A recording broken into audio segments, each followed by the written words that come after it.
I'd like to call the Education Committee meeting to order. Dr. Stucker. Thank you. This evening we have a few items on the Education Committee agenda. The first one is our anti-bullying program. This is part of Policy 249, which is bullying and cyberbullying. Every 3 years, minimally every three years, we take a review of that. And that's something that we submit over the summer as part of our Safe Schools review as well. So we're just going to take you quickly through some of the changes that we have. On the first page, as I just said, we have to look at this at least every 3 years. We typically do it annually, just to update so that there's notification as to what programs we have in each of the buildings. So based upon looking at it this month, the next time we would have to look at it is, if I can add 3, May of 2026. All right, moving into Peters, we'll just go through and discuss some of the changes that we have in each of the buildings. So I'll turn it over to Mr. Reshevsky for Peters. The program that you see, I met with Kelly, the guidance counselor, and she was saying that there's a step back to the groups, which was something that went away during the COVID years, and also to group assemblies. So the Buddies Not Bullies announcement posters, they've been around. The PBIS expectations are still the same. The no name calling, that's still the same. But as you go on with regards to Random Act of Kindness Month, that's something that's, I believe that happened this year. Second Step SEL program, Center for Humanistic Change, the social groups. She has groups as well with the guidance counselor as well as the CHC group as well. But the return to the assemblies, like the conflict resolution, instruction, and assembly programs, they kind of drifted. Now they're coming back. So that's really the big change, I would say, at Peters going forward. Thank you. Mr. Briner, Slatington? Good evening, everyone. I'm back here. There's no deleted items or anything changes. The only thing that was a slight change is our character education lessons are now coming through our second step curriculum. So we had kind of like some homemade lessons that we were using in that portion. We're now using the second step curriculum for that portion. So that's the only change. Thank you. Middle school, Mr. Hauser. Good evening. We've updated ours with some clarifying language to reflect what's going on in the buildings, just so it's nice and clear. We did add references specifically to the Student Assistance Program and to our AVITM group, which does peer-to-peer training and is wonderful for students. And we have removed the educational component from the Crime Victims Council, as that program is no longer offered to us, and that has been replaced with our Bulldogs Inspire Tier 1 education. So just some clarification and a few adjustments. Thank you. And our high school, Mr. Stroll. So second bullet, we deleted the United Way 211 helpline. That's more of a parent assistance program. Plus we also have been staying local with our Center for Humanistic Change relationship. We've added peer conflict resolution within our Center for Humanistic Change and group counseling. Within our individual counselors, we don't necessarily run groups, so we deleted groups, but we added peer conflict resolution, and those are, could be considered group, but they're a lot smaller than group. They're more of a two person, two student group. And then we've also reduced Mid-Atlantic Rehabilitation Services, MARS. That's more of for drug and alcohol counseling. And down below just specifically, we do track and keep our reports of bullying interventions and mediation conferencing within our Power School program. Okay. Thank you. Does anybody else have anything to add or changes to that bullying prevention program? Any questions? Okay. Those edits will be made permanent, and then we will have that as something that we upload to the state as required.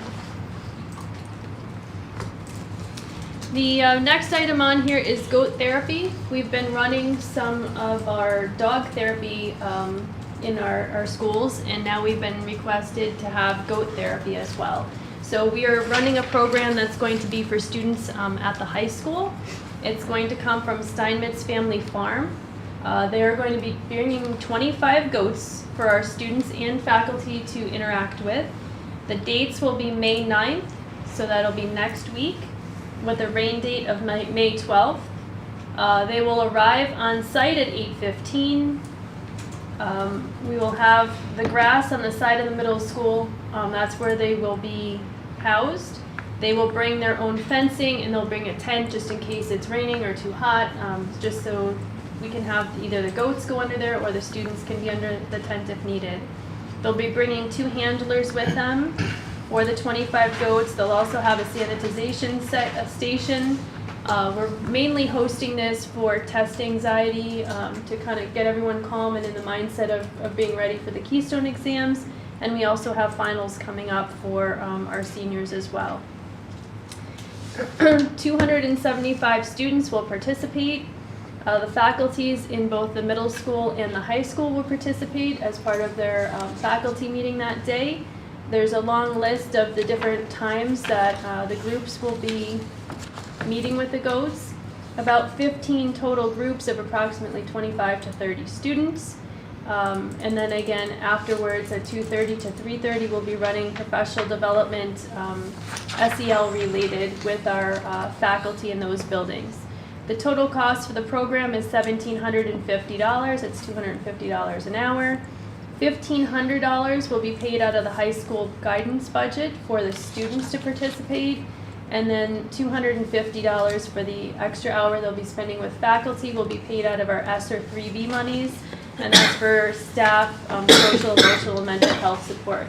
And again, there'll be a PD component to that. Does anyone have questions on that?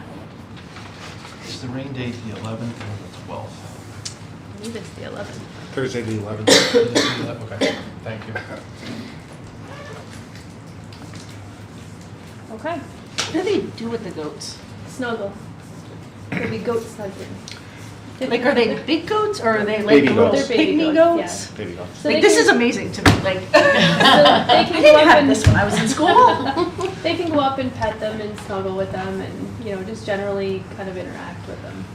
Feedback we got from Northwestern was they had like this, like yoga instructor certified doing the yoga and the goats, but it seemed like all the students wanted to do was just cuddle with the goats. So that's why we figured, well, let's just forget about the yoga, we'll just interact with the goats. Why not, right? Let's just get right to it. Are there that? Be quiet, don't get the old guy started here, because, yeah, if we don't want to pet goats when I was there, we'd have just gone up to the farm next door and chased them around.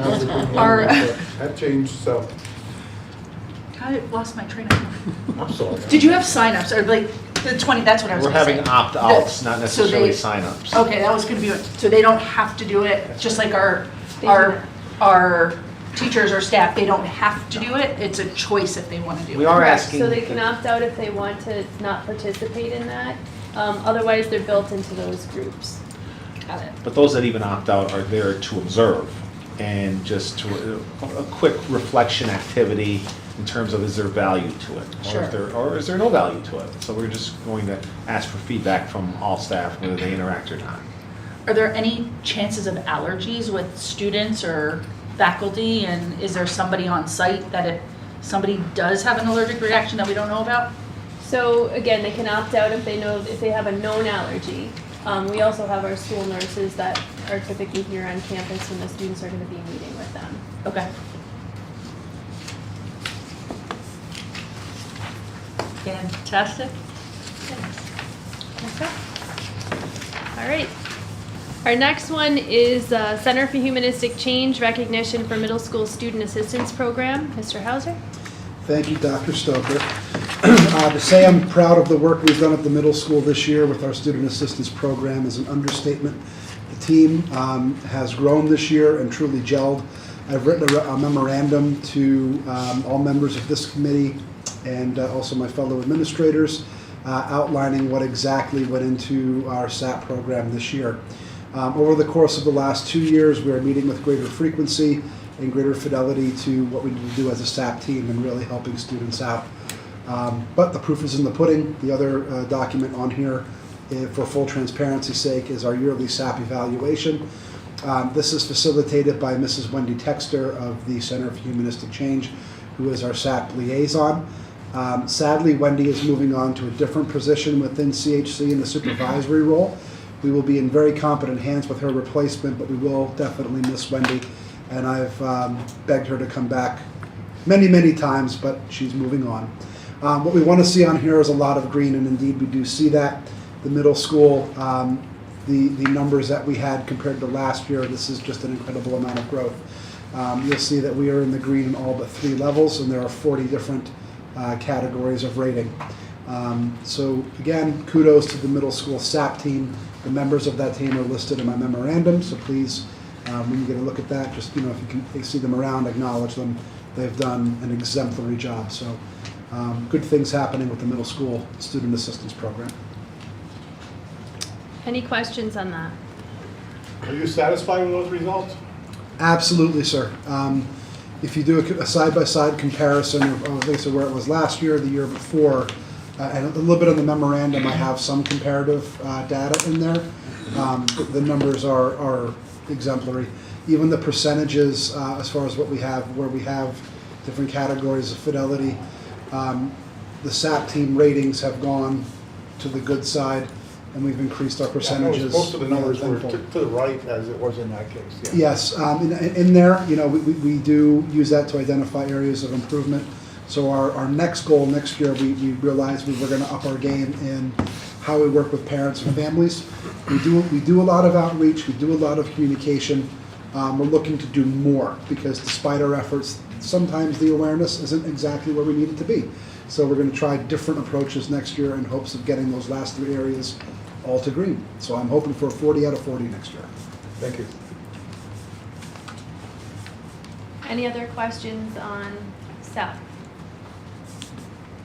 Okay, thank you, Mr. Hauser. You're welcome. We'll move into summer programs. Mr. Pine. Sure. So I have linked in there the brochure that we sent out about a month and a half, almost 2 months ago, with the description of all of our programs from the summer. Over the past 3 years, our programs have grown exponentially. Everything just keeps on increasing. We now run programs K through 12, and we have students on campus just about every day of the summer, Fridays as an exception, of course. So I just put in here our enrollment, our teachers, and our paraprofessional staff that we'll look to be hiring. We do have everything together for board motions for next Monday, possibly with the exception of one. So our Open Horizons program, which we started 2 years ago with ESSER funds, which runs K through 5, and is run by Ms. Sue Bile. Our enrollment is up by 23 students from last year. We actually have more students in Open Horizons this year than we did the first year, which was beyond our expectations. We kind of thought maybe enrollment would decline as the years went on coming out of the pandemic, but we have 72 students. We have 5 teachers on staff and 6 paraprofessionals who will be working with K through 5 students in that program. The Inspire program, which we began last year, which runs for our students in grades 6 through 8. We're actually pretty steady with that group, with 13. That program actually serves 2 purposes. One, it's a voluntary program. Students can sign up for it and enroll in it on their own. But then also we use that as retention avoidance for students who are possibly going to fail a grade. We've got 4 students in there right now in that number that could be in that group. So that's actually a number we maybe hope goes down. The nice thing is that as opposed to last year where that was the majority of the group, this year it's actually flipped. 9 of our students are students who are just interested in coming, and we think part of that is because now they've experienced the programs through the elementary building and are coming up and voluntarily signing up in middle school. I have our elementary and middle school STEAM programs in there, and I'll give an opportunity if Mr. Weber wants to say anything as well. Enrollment for the elementary program also continues to increase every year, so we're up to 86, and I'm not sure what that is. That's a typo, I think. If I sent you the wrong number, sorry, it should be 80. We have 10 kids that are on a waiting list. Oh, waiting list students, okay. So. So that continues to go up as well. It's staffed by 4 teachers and 1 paraprofessional, in addition to Mr. Weber and Dr. Butts, who are coordinators and assistant coordinator. And then we have this year the addition of a high school STEAM program, and there actually might be a correction in there as well. That number has continued to go up since this table went in there last week. We began with only 3 students who were enrolled. We decided to keep enrollment open and continue to promote that. That number is now tripled, so we're at 9 students. So we actually do anticipate, just because of the hands-on nature of that group and of that class, where they will be designing and building a ukulele. And then painting and sort of creating a work of art out of that. So that actually may increase, but right now that is in there as 8 and 1. That may become it's already 9 and potentially 2 staff members. Just one more thing, I'm sorry I didn't say this, but our middle school enrollment has doubled since last year. We had 9 last year for our first year, and now we have 18. Are all of these programs, I guess, are they students that come in? So like, for instance, you have the Open Horizons K-5. Is that student who at the end of May, June, is in 5th grade that can attend that one? Or is that what the 23-24 start of the school year would be? Okay, so and actually it is confusing because we communicate about this differently, because Mr. Weber classifies it as the grade they're going into, and has done that since before we started the ESSER funded programs. With the ESSER funded programs, we've communicated as the grade they're currently in. So K through 5 is students currently in kindergarten up to currently in 5th grade, and then Inspire is students currently in 6th grade up to students currently in 8th grade. But the STEAM program. What we've always done is what grade you're going into in the next year. In the following year. So I guess if somebody's in 6th grade They now, would have to be in the middle attend school program. the middle school program. Okay. And what's nice about that is then they get some experience then too with middle school and middle school teachers that are involved too.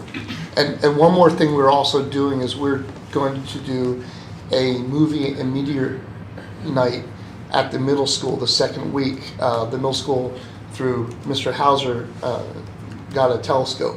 And so we're going to show a movie, and when it's dark enough, we're going to actually project. Do you want to say anything about that? Sure. We're awaiting some purchasing to come through and some evaluation of technology for imaging software for deep space things. We're going to start with some lunar geography. So if you are interested in all things craters and asteroids, come on by.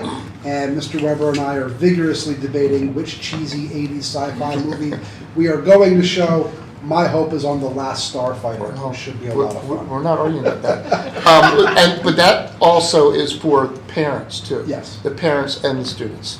So it will be later, so we'll see how it goes. It's the first time we're doing it. Nice.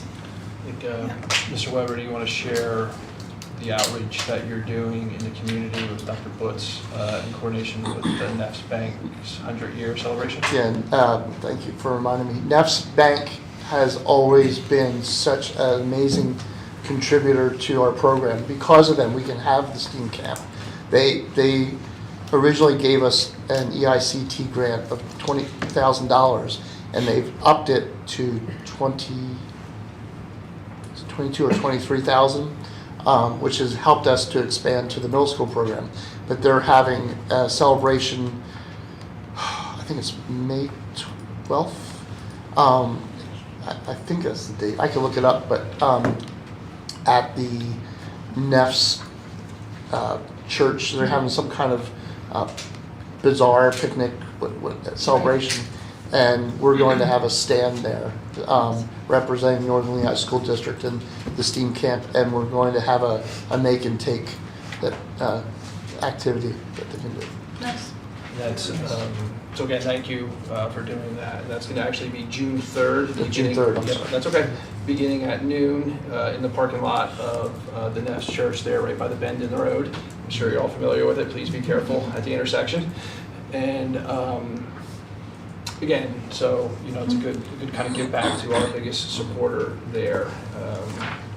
June 3rd, beginning at noon, open to everyone. And I'm sure Mr. Pine would say this too, but school board members, you're all invited to come to any of our programs to see what we're doing. We'd really like you to come. If you come on the right day, you might be able to have some pizza. So Should tell us what days those are. they're making pizzas. Oh. Yeah. I remember those days. I think I still have the pizza box.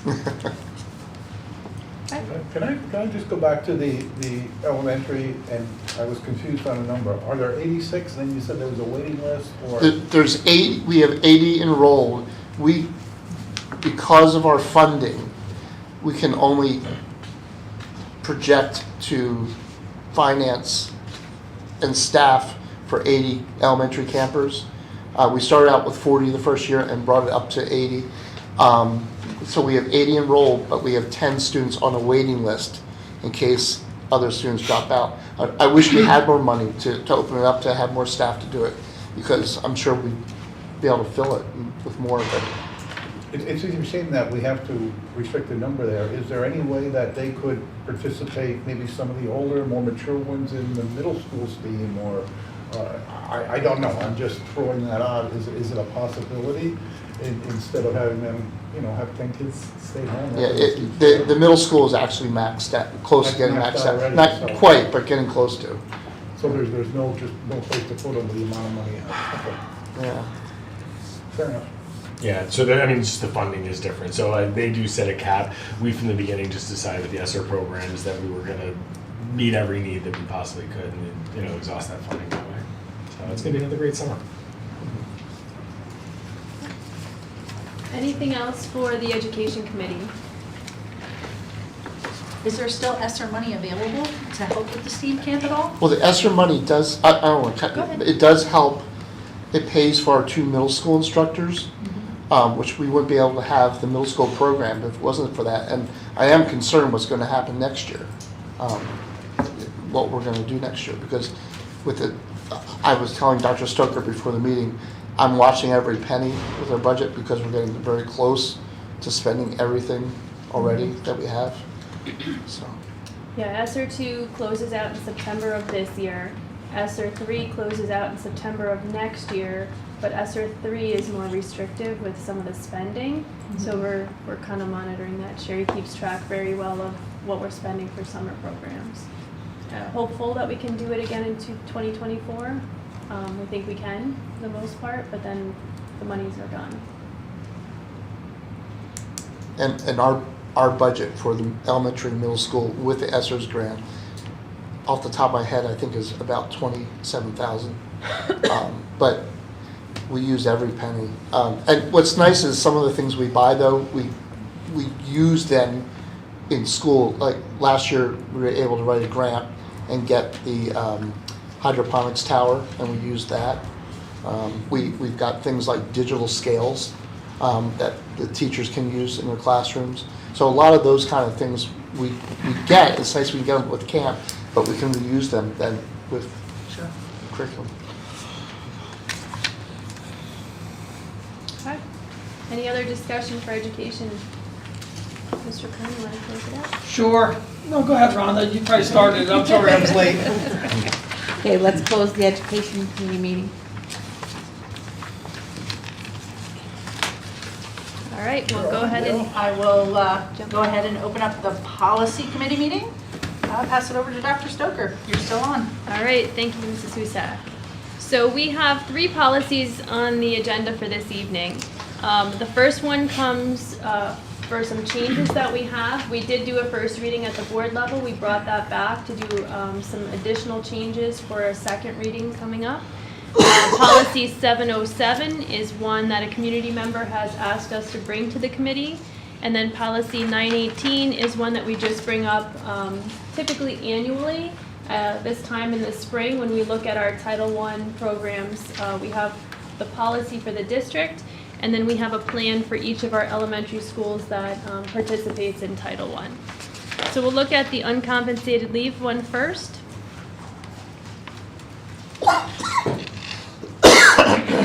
So the new language to this is what you see here highlighted in blue.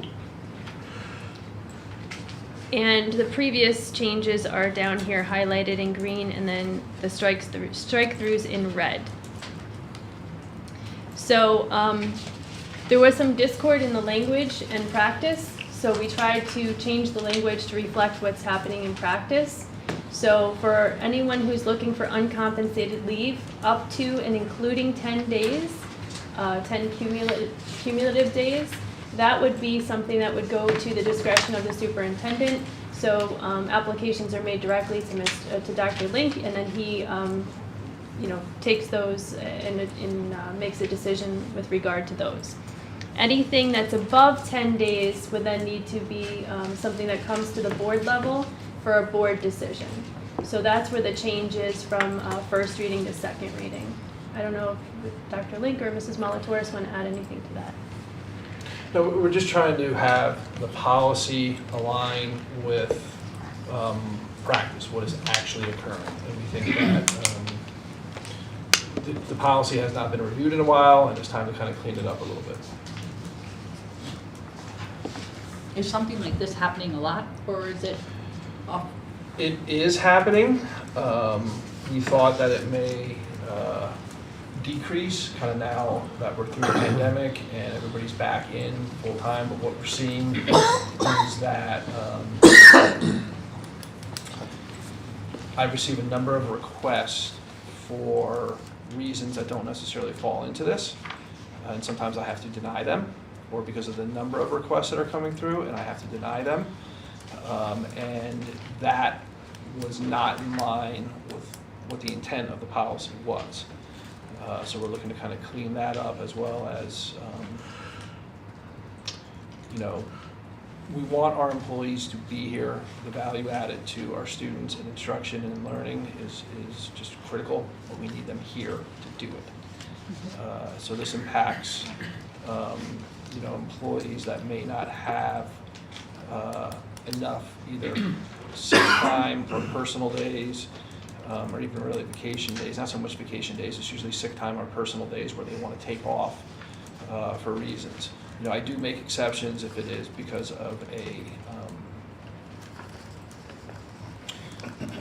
imminent medical reason for them or somebody in their care, like one of their children. But I want to make sure that the policy aligns to how we're actually responding to people. Thank you for clarification. Okay. Do we have the permission from the board members present to move this one for a second reading to the upcoming board meeting? Yes. Yes. Mhm. Thank you.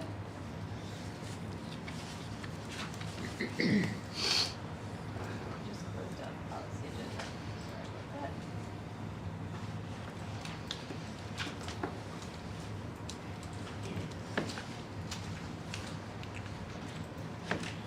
Hit the wrong button.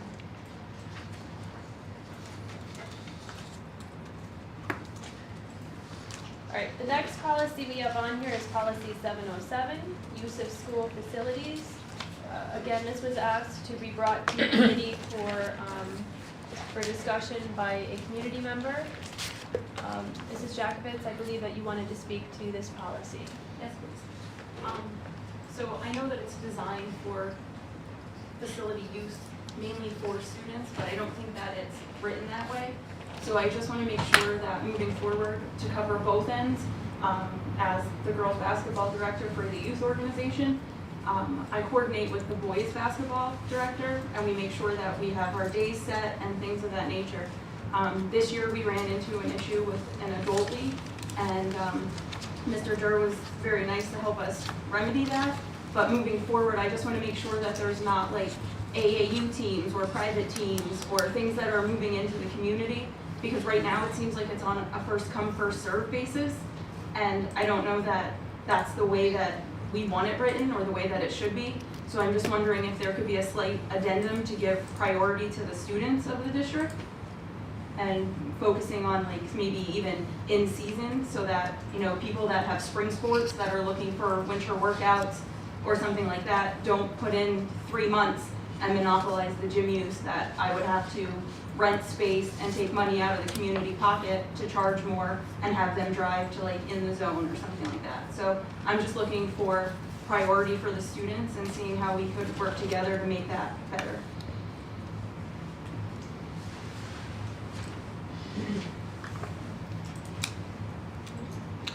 So is it the will of the board members on the committee for us to come back with a new draft of this policy?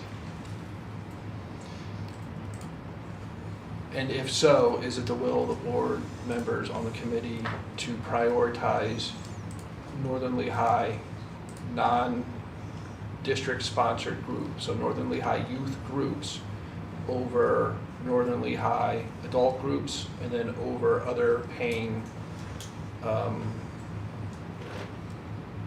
requesters, just so we have some direction to go back and draft a new policy or revise a policy to bring back to the committee?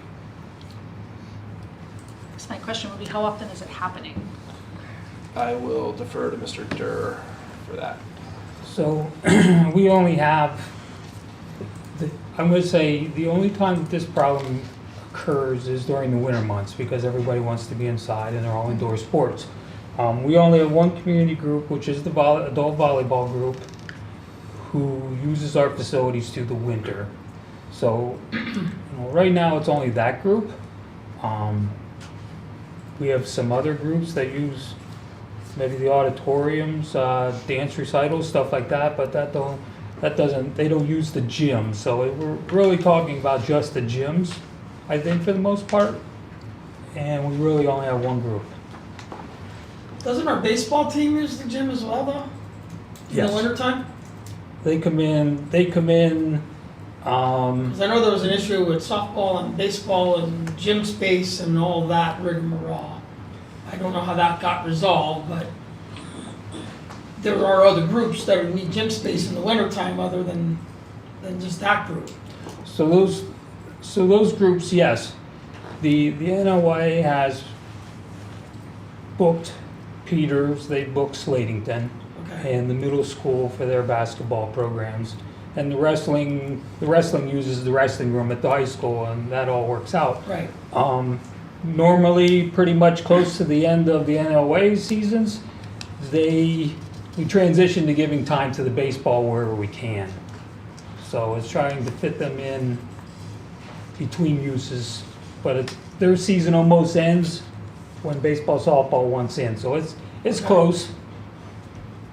So yes, there probably are the Northern Lehigh baseball and softball groups that would like to get in earlier.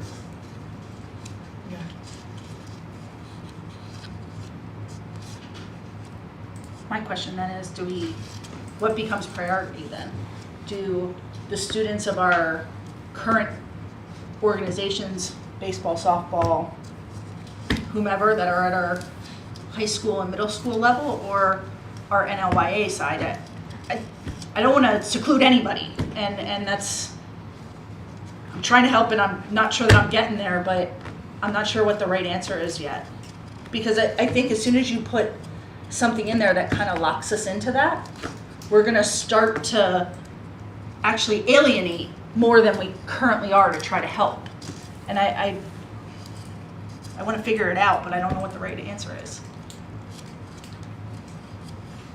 If the board would like us to revisit this policy, I would propose let us come up with a draft. And we're probably going to have to go through several iterations before we reach consensus. But at least let us bring back a draft to begin the conversation. I guess from my perspective, in response to your question, Gail, I think certainly school groups would or should have priority, in my opinion. Intra Northern Lehigh groups would be second. Whether youth would get prior over adults, I think is something I'd like to look at. And then third would be outside of the district groups. They would, to me, that's a no-brainer. They're last, and our students are first. How we do that inner part is I guess, where I have no questions. And I think that's what you were saying also. So yes, I'd like to see something on that. But that would be my thoughts to begin. Yeah, there's a lot that goes into it, because lots of stuff, right? Who do you charge? When do you charge? Who do you not charge? Who do you utilize time for? Who do you? In season, out of season. In season, out of season. High Before you know school it. kids versus other kids. Yeah. You may recall that recently we went through a fee restructuring. Yep. And I don't believe that has been an issue for the fee restructuring. We can certainly look at trying to come up with an equitable, respecting all community members, usage prioritization. But again, we'll bring something back and we'll look for input and we'll continue going until we can reach a consensus in the committee to forward it to the board. We'll try to have something back for the June committee meeting. Mrs. Husak, if I can just clarify. Sure. I agree with you 1000%. I do think that high school and middle school should have first priority. There's no question about that. Typically, they use the high school and middle school facilities. So that is my concern. I think, I would hope that second in line, if you had a hierarchy structure, would be the youth of the school. Then, I think my bigger concern is, I know that there's private baseball going on and some other things, that if the high school and middle school are occupied, if that would shift down to the elementary gyms, that we would obviously, as the community, get first priority over outsiders and over private organizations and things of that nature. So that was all that I was asking. But most definitely, high school and middle school get first priority. Maybe they do, maybe they don't. I don't know. Yeah. I mean, when we think about that, and I can look at it a couple different Hasn't been an ways. issue yet, so. You know, obviously if it's an indoor sport, for sure, I mean, there can't go anywhere else but indoors, but those sports that are outdoors, and you have the seasons that are kind of mild like we had this year and you can get out right away, and then you have seasons that are like back in 1996 and we couldn't get out into the fields until June? So, yeah. Thanks for bringing up the point. Okay, so stand by for June. Thank you. Okay, thank you. Okay, policy 918. Policy 918 is being brought to the committee again because this is something we look at annually when we look at Title I. Annually, we look at our plans in our buildings that kind of fall under the umbrella of this policy. And then as our principals in our 2 elementary schools start to work with the parents in the district, families in the district to create the Title I plan moving into next year, we revisit this. At this time, we did meet with families. We had our annual Title I meeting in April. We also conduct a survey of parents, and then we roll that into May, where we meet with them again and talk about the survey results. At this point, there were no recommendations for policy changes to the district policy. So I'm just opening it up here if anyone feels that there should be changes with regard to the policy. It mainly focuses on family engagement and how that will happen at the district level. And then when we get into each of the plans in the elementary schools, it goes into more specifics of how that will happen in each of those buildings.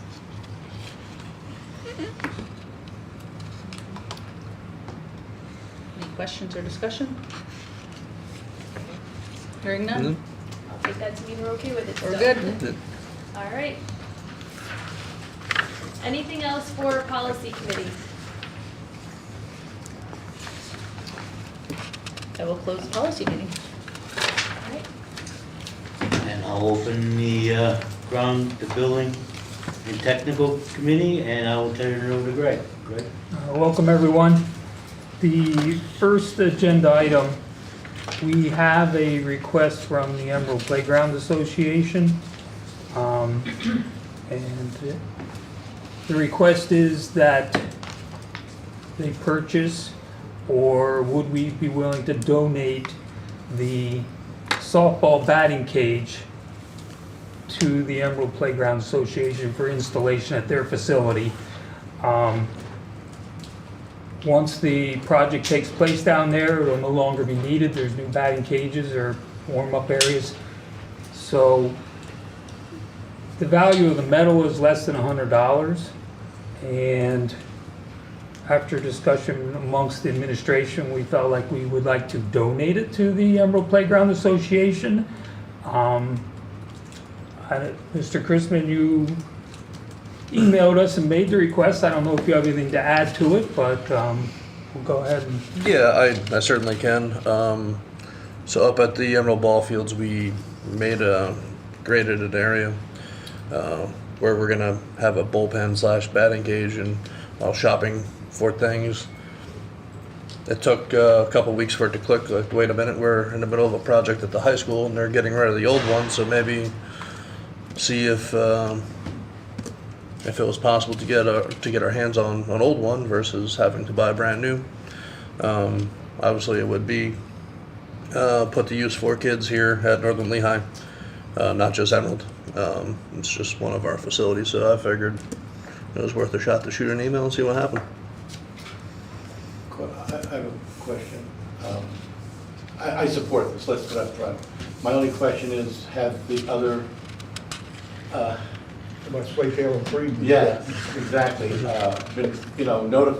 Know that this is a possibility and request.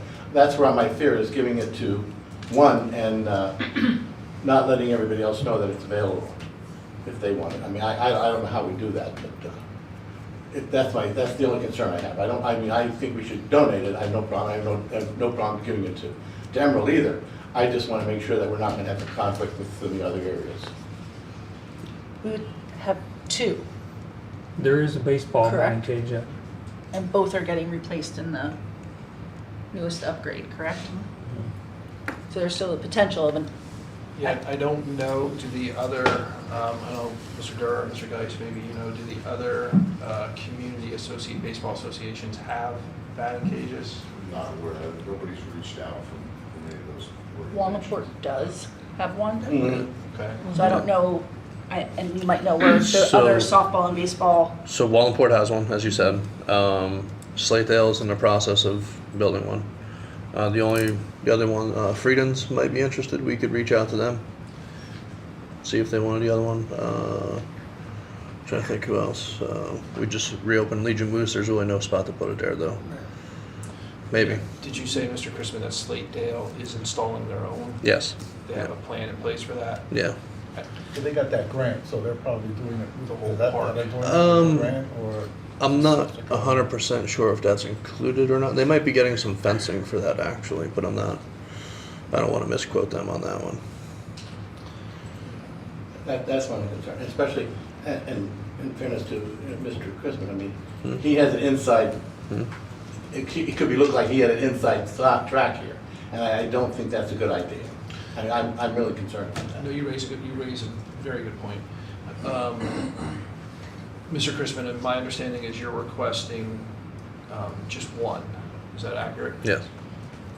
Could you please reach out to Friedens, have a conversation with them? If they're interested, they can contact either me or Mr. Durr directly, and then we can get the three groups together and come up with a decision. I can even shoot an email with UCC on it. That's even better. Part of the original administrative recommendation was that we would remove the units. Then it would be upon the recipient's responsibility to train what we do and how we do it. I'm in favor of it as well, so just with the same stipulation that Yep. Gary mentioned. Absolutely. Yep. Legit concerns. That was when I shot the email the first time. I was like, man, this is not going to look good, but you can't get it if you don't ask, I guess, right? No, that's good. It was a good reason for doing it. Well, I don't scrap that. Worst case, we can draw straws, so I don't know. Yeah, I mean, no, you see where I'm coming from.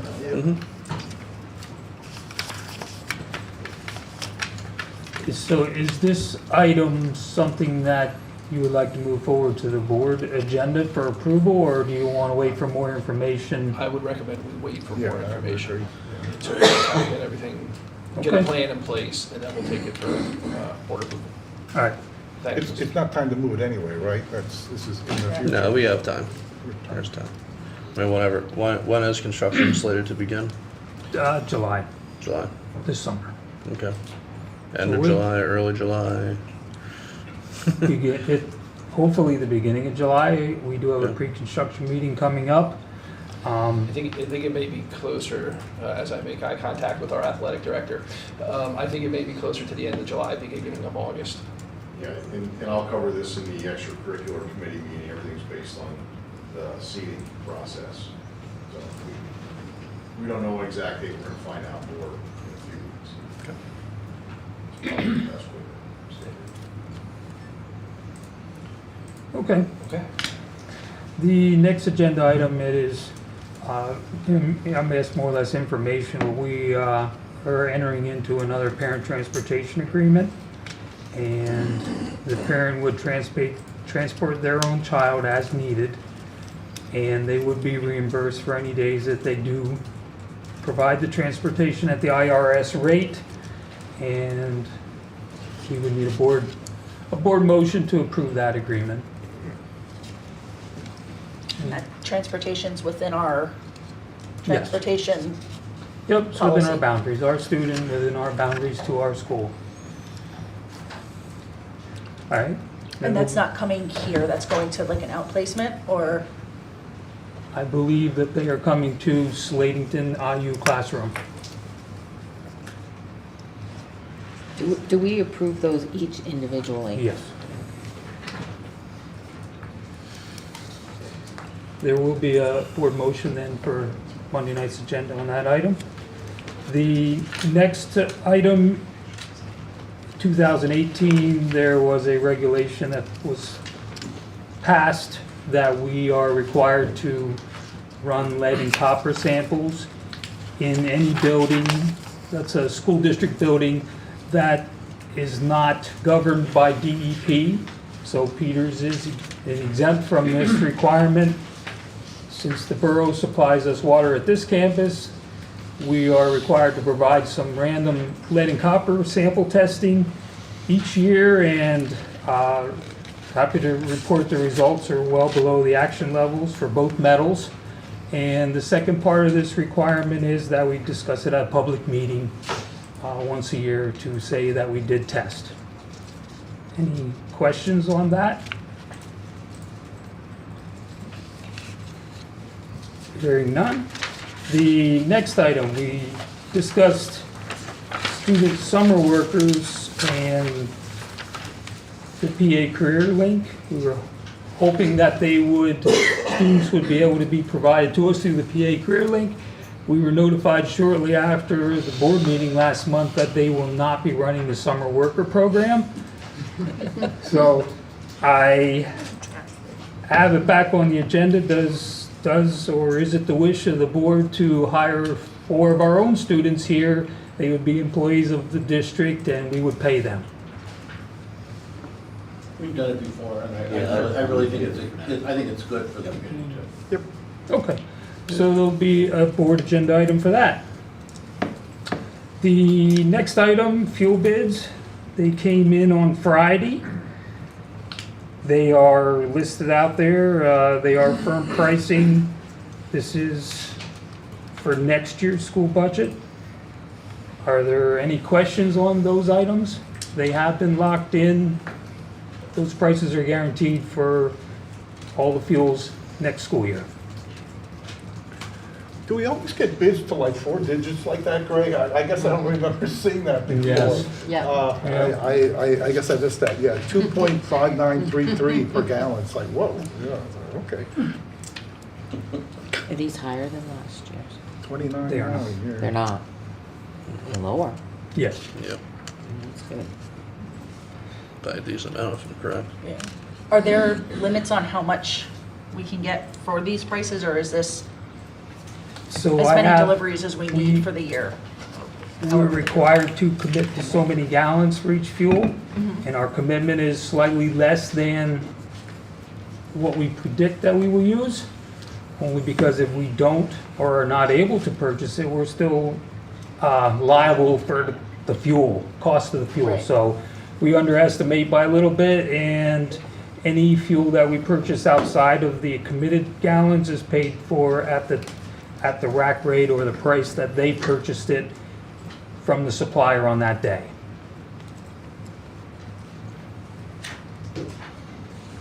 And all of our vehicles fill up here, we don't have extra, like, go to Sunoco or go to, No. It's all in here. We provide all the diesel and unleaded fuels for all transportation. thank you. Yep. Any other questions on that? Thank you, Greg. There will be a board agenda for that item as well. Thank you. Technology. Mr. Zoll is going to come Just behind Mark us. Barry's not gonna take too long. Good Running, Mr. Hawes took a well-deserved vacation, so I'm running the show today back there. So the only thing I had on the agenda today is Fortinet cybersecurity awareness training. One of the things our department really wants to do over this next year is we want to start providing our staff with a more formalized cybersecurity training. So Fortinet, that's actually the company that we use for our firewall. They actually, they are providing a free version of their training. They have a standard edition and they have a premium edition.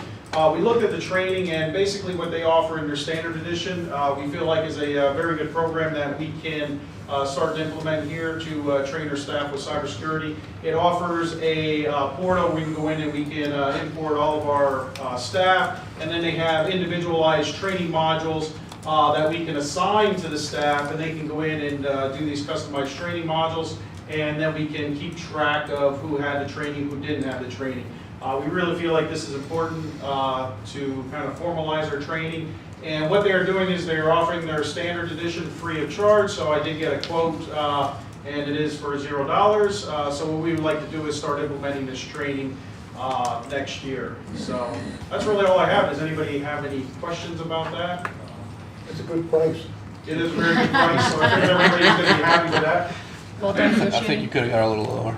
A little lower. So, okay, that's all I have. Thank you. Thank you. That concludes, my committee. Real quick. Sir. I know we had a couple emails back and forth about a secondary solar option. Is that something that we want to discuss at this time, or is that tabled? I don't remember all the details we went back and forth on. Sure, administration received an outside unsolicited proposal. At the end of the day on Friday, due to today's events, we were not able to sit down together as a team and review it, but we are aware of the other vendor that contacted us. Yeah. Just wanted to get it out there. Very good. Good. Okay. We will transition to the Finance Committee. I will call that meeting to order somehow. Chairperson. That's right. Mrs. Fink, I believe you're up. All right, some updates from food services. We are currently operating under CEP, the Community Eligibility Provision, which provides free breakfast and lunch universally to all 4 schools. We are going to continue that this upcoming school year, and the application process to start that starts as of today. So this week, I will be attending a conference on the 3rd and 4th in Harrisburg, run by Penn State. Basically, it's going to cover the new application process for that, so we'll actually be applying for that on the spot right there. Plus, the new CEP guidelines, menu planning, tips, wellness policy updates, just a variety of different topics that they'll be covering at that conference. So looking forward to that, and just wanted to mention at our high school, our laundry dryer is not working. So I am on the market for any donated dryers that anybody wants to get rid of, or we'll be looking for like a scratch and dent situation place to get them a new laundry dryer for their site. We're making do right now, it's working, it just doesn't turn off, so it's a fire hazard. So they are manually turning it off before they leave every day, so. I have a washer and dryer, and my bedroom is moving it upstairs into a stacker, so I will have one for you by the end of June. All right. Oh, nice. So we're covered there then. Washer and dryer, so you can have them both. Nice. Check that one off the list. It's a big front loading, you'll love it. Nice. Just some caterings I wanted to bring up. We had a successful career fair day, I thought. Lots and lots of people. They seem to enjoy the food. We also have Special Olympics coming up. We'll be catering that, the senior class trip. They are gonna do a breakfast, like a grab-and-go type of breakfast before they get on the buses to attend that. And then also like a brunch, we're calling it, for the senior graduation practice. That's on June 1st, I believe. Just wanted to bring up our backpack buddies. We've been continuing to do that every week. Our numbers stayed the same for the most part, and 130 some students are still taking advantage of that program. And the PTO was kind enough to get together some hygiene products that were donated. So each week from now till the end, we are adding like shampoo, conditioner, toothbrush, body wash, things like that to the bags. So that was nice of them to help out with that. And then just mentioning, again, summer feeding, starting right away. We'll be serving our campers as well as opening it up to the community at both the high school and Slatington again, like we did last year. As I'm aware right now, we have to serve congregate meals. We cannot do grab and go. So we just are gonna be providing picnic tables and so forth outside for them to sit at and enjoy their meal. And just advertising and getting that communication out to the public is what I have planned in the month of May. So that'll be coming here shortly, just so the community is aware of that. And outside of that, that pretty much wraps up updates from food service. The senior feeding, what days of the week will that occur? Do you know? Will that be every day or? It will be the Monday through Thursday, so Monday just through no Thursday? Fridays. No Yeah. Fridays, okay. And we have plenty of my food service staff that volunteered for that, so we're covered staffing for that. Thank you, Mrs. Fink. Any questions for Mrs. Fink? Not? Ms. Sharon, you're up. It's up there ready to go. I'm not messing around. It's showing around. You wanna start it, Beth? I am trying to pull up Mr. Hill. Beat me to it. Just give me 1 second, please.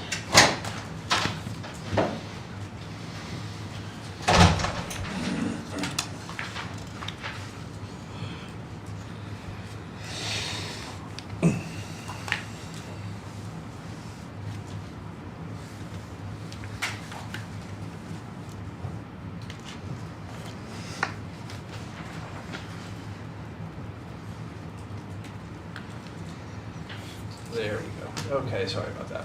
So this will be our second formal presentation of the proposed 2023-2024 school year budget and some long-term planning information as well. We can go to the next slide, please, Mr. Hill. So this is, Mr. Hill, can you go to the next slide? we got it. All right, so this is our Act 1 index and PSERS according to the Independent Financial Office and PSERS. So this is our Act 1, current Act 1 index for 23-24 is set at 4.1%. Northern Lehigh's adjusted index is 5.5. And then the IFO has projected 24, 25, 25, 26, and 26, 27 rates is there. So looks like it's gonna probably go up to almost 5% next year, and then it's gonna start falling back off from that point. PSERS contribution rates, this year it did go down, 23-24 school year, it's gonna be at 34%. In 22-23, it was 35.26%. So it did come down 1.26%. But then from 24, 25, and 26, you can see it's gonna start climbing again. So in 2 years, it's going to be about where it was in 21, or 22-23, which is 35.49 versus right now we're at 35.26. So it looks like it's 2 years of a slight reprieve, and then we're going to start bumping it up again according to what PSERS projections rates are. Next slide, Eric. Okay, here is a quick recap of our kind of a multi-year look back for enrollment trends by grade level and then our anticipated grade level enrollments for the upcoming school year. The only additional information from last time we looked at this slide is that currently we have 107 students somewhere in the enrollment process for kindergarten for the upcoming school year. And we will continue to track that. We will update that number again for Monday evening's presentation.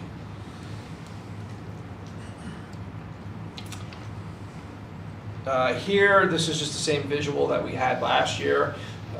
It is a bar graph of kind of enrollment trends broken down by year, by building, and you'll see that as a whole, the enrollment seemed pretty stable across our buildings. A little bit of fluctuation, in particular at Peters Elementary School last year into this year with that kindergarten class, or rather I should say the 21-22 school year into the current school year with that larger kindergarten class. Again, we're projecting anywhere from 110 to 130 going into the fall. Okay, next slide, please. Here is our employee profile with some updates from last month's presentation. You'll notice that the far right column has 119 support staff, and that is acknowledging that last time we met, the committee was in favor of us including an additional school police officer, as well as the 2 special education paraprofessionals, one at Slatington, one at the high school, for compliance reasons. So we did work that into the updated numbers for this evening's presentation. And the 129 professional staff, as you may recall, we have currently a half-time ESL instructor, and due to growth in that student population, we are recommending, and we believe we received support from the board, to have that position go to a full-time position for that employee, again, due to the growth in our ESL, or actually our MLL, multilingual learner population. They keep changing the name of that particular student group. Okay, and at this time, we currently have 4 approved retirements, and we'll have more information on that as we continue to work through the slide deck.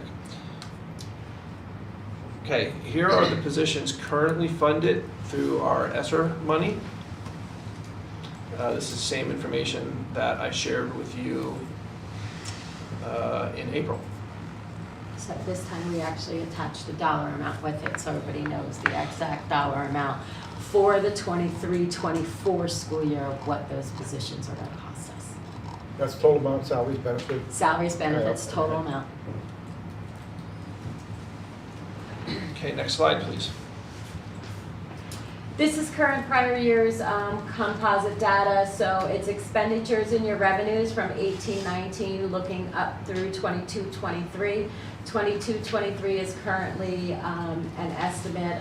Obviously, I'm working still through what our total expenditures are going to be and what our total revenues are by the end of the year. I will update those numbers as we move into June. At this point in time, I'm still thinking we're probably going to run somewhere around $300,000 in a deficit by the end of the year, that we'll need to take that out of fund balance in order to balance the budget.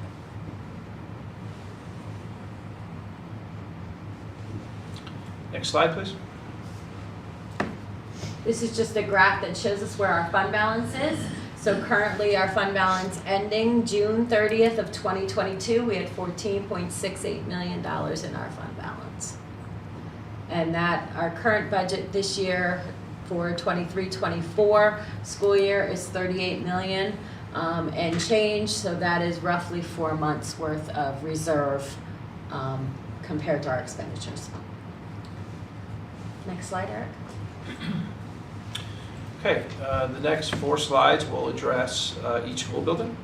And for Peters Elementary School, we're recommending that we transfer one of the kindergarten teacher positions to first grade in the fall due to class size, right? So that large kindergarten class, they will be rising and becoming our first graders, and we are recommending that we send one of those kindergarten teacher positions up to first grade. To adjust the special teacher schedule at the elementary and secondary level to better serve the building needs, and balance class sizes, fill the retiring reading specialist position at Peters Elementary School, and no budgetary increases for materials or programs. Okay, next slide, please. Very similar for Slatington Elementary School, fill the special education paraeducator position, so we remain in compliance with IDEA. This is that one of the two additional special education paraeducator positions that I noted in the employee profile slide. Again, adjusting the special teacher schedules and no budgetary increases for materials or programs. Okay, Mr. Hill. Middle school, again, special teacher schedules, and these at the middle school and the two elementary buildings, that's all kind of interwoven with the to better serve building needs and balance class sizes. Fill a retiring science and social studies positions. Those interviews are currently in process beginning last week and through this week. And then no budgetary increases for materials or programs. And at the high school, fill that second special education paraeducator position for compliance reasons. Monitor the course loadings for replacement of the retiring social studies position. And we hope to have a kind of final recommendation in the very near future on that decision. And then no budgetary increases for materials or programs. So 23-24, our current budget concerns are, obviously we have salaries and we are in the middle of the negotiations with our professional staff. That is still in the works, and we are working through the way that the salaries will impact our budget for 23-24. Medical is an increase of 12.5% this school year. So security obviously goes up as your salaries and other costs go up within the budget. LCTI, we have a $100,000 increase in there, and that is for the not the CAP program. Academic Center? Academic Center, thank you. I mess that up all the time. And CLIU is $500,000 increase, and that is due to some high-need students that moved into our district this year. Our charter school is up roughly $200,000, and we'll get to slides coming up that's going to show where our charter school numbers are trending. And just outplace of students, there was an additional about $150,000 for outplace of students. Cost reductions, obviously I talked about those PCERS retirement rate that did come down. It did come down, not a significant amount, but it was a savings in our budget compared to last year.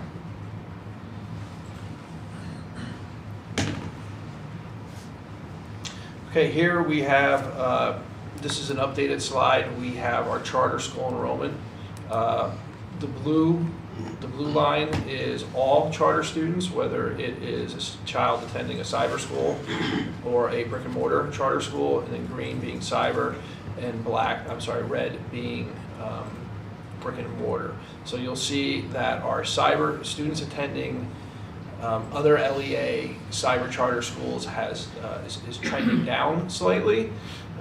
Where our students attending some of the kind of regional charter schools, brick and mortar charter schools, is trending up. In particular, we've seen a jump at the Circle of Seasons Charter School, Executive Education, and I believe Performing Arts is the other one. So those are students that are going to those buildings in person. The only one that we transport to is the Circle of Seasons Charter School.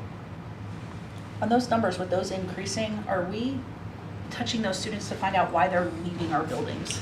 Sure, I'll let the building principals and Dr. Stoker talk what the disenrollment process is like. So I don't know if you want to handle that one. So anytime we're aware that a student is looking to leave, we ask that either the school counselor, the building administration have a conversation with them. And then there's one of two ways to disenroll. They can either just go to that place and enroll and we get requests for records, or they can sign out of our district, come in, fill out the paperwork, and then proceed with enrollment in the other district. So we try to have a touch point or a conversation before they leave the district to know why that's happening, why they're making a different choice. We don't always get that opportunity though. Do we know why they're leaving though? I mean, I know it's great, we have a process, but why are they leaving? If more of those students are starting to go to brick and mortar, it's not anymore because of cyber school, right? Because that was through the pandemic, students didn't want to be in person, those types of things, but they're actually leaving our building. And I'm concerned to see that number going up. Granted, it's 47 students, but that's 47 students living in our district that are leaving our buildings and our curriculum and our community to go somewhere else. Yeah, and we absolutely share the same concern. Reasons that we're hearing, or if it's the Performing Arts Center, is because they want to have a fully engaged performing arts education to the extent that we cannot offer that here. What we're seeing with the other ones, like executive education and Circle of Seasons, is it often comes down to firm parental choice in the type of education that they want their child to receive. So for example, Circle of Seasons offers a completely different curriculum than we do here. It could be just oftentimes, what we're not hearing is that it's because of, they feel that their students are not in a safe place or they're being bullied. It comes down to personal family beliefs.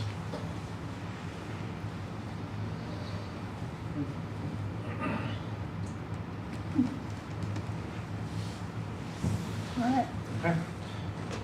Next slide, please. So those enrollments in this slide are then translated into cost. Same color schematic. You'll notice that even though, this is our regular overall, and then regular education and students with special needs. Just for point of reference, a regular education student right now enrolled in a charter school costs Northern Lee High School District $12,842, and a student with special needs costs $30,127. I will say this again publicly, there has to be reform with the charter funding formula. Has there been any movement on that at all? There has been actually no, I'm sorry, I'm confusing it with the fair funding formula lawsuit. As far as the charters go, there has not been any significant movement. Any more talk about possibly restricting what they can spend their money on? Nothing that has gained significant traction in either chamber of the legislature. Certainly would help if they couldn't fund political campaigns. I cannot disagree. I will not disagree. Okay, next slide. And then this is just broken down, the brick and mortar and the cyber. You'll see even though our cyber numbers have dipped, that doesn't necessarily translate to the cost dipping, because when they released kind of that year's funding formula, it's constantly rising. Yeah, it's based on your district's expenditures. It's not based on anything but your expenditures, which is the big gripe with everybody, because I pay a different cost for a student than Parkland pays or Whitehall pays, but those kids are getting all the same education. So why is everybody paying a different price?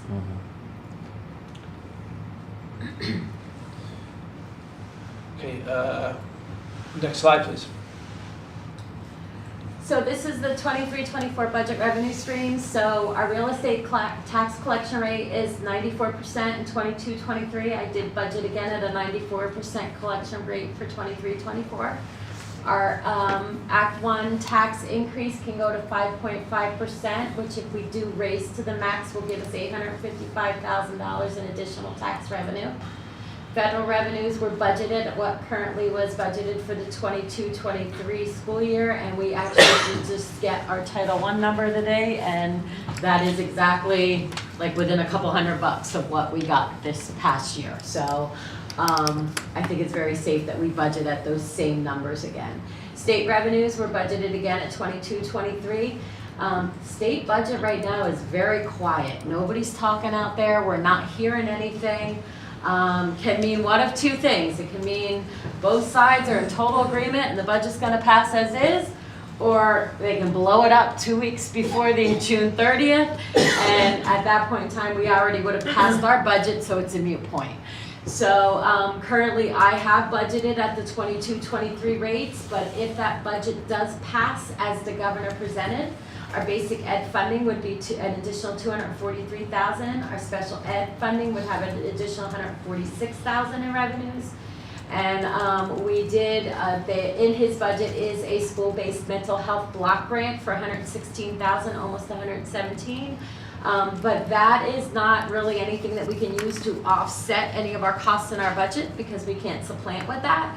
It's going to be all for new initiatives that we're going to have to bring in order to spend up that grant money. And the Ready to Learn block grant is flat funded again. It's over like $289,000, and we've gotten that for the last probably umpteen years. That has been flat funded. So that's currently where we're standing with our revenue budget streams on the local level, federal level, and state levels. Go ahead, Eric. So this was what our fund balance looked at as of June 30th of 2022. We ended with that 14.6 million. Thought we would be using a signed fund balance of a little over 2.25. We're probably going to end up using somewhere between probably 300 to 400,000, somewhere in that neighborhood. And that's currently where we stand at this point in time. And those numbers were approved at the, I believe it was November board meeting, setting our committed and our assigned fund balances for the ending June 30th of 2022. Go ahead, Eric. Okay, the next two slides are focused more on our buildings and equipment. You'll notice that the first several lines there are projects that we've completed over the last couple of years. And the next big project that we have slated for the district is the baseball, softball field renovations. We know that that's going to be $2.17 million. Again, hoping to break ground on that in late July, early August. The Peters Gym wall, we did have that inspected again, and they're saying that it will be good through the upcoming school year. However, keep an eye on it for the 24-25 school year. Again, this is the retractable wall that splits Peters Gymnasium and cafeteria. And that is something that we would look to our capital reserve expense for funding. The large utility shed, pole building on the other side of the parking lot out front here. Again, this would be a capital reserve expense. We are going to begin the process for bidding in the spring of 2024, just so we can gather more information to see, how much that would actually cost. Okay, next slide, please. Here we have some equipment like the zero-turn lawnmower, the GEL. These are pieces of equipment that we currently have here in the maintenance department. However, we're going to need to replace some of the ones that we currently have. That would be fund balance expenditures. We are also looking at furniture placement. You can kind of see that throughout this slide here at different years for the school buildings. This is an item that we continue to push down the road, but sooner or later we are going to have to take action on it. But we know that we have some other things up front that we have already started to take action on. You'll notice in here the tennis court resurfacing and repurposing. Here, this would be a capital reserve expense. However, we are also in communication with some potential outside donors that would like to support us in those efforts. And the last two lines there are the parking lot resealing, crack repair and resealing. This is something that we have to do every few years, really just to maintain our parking lots and make sure that they are suitable, for our students, faculty, and community that uses them. Again, capital reserve expenditures.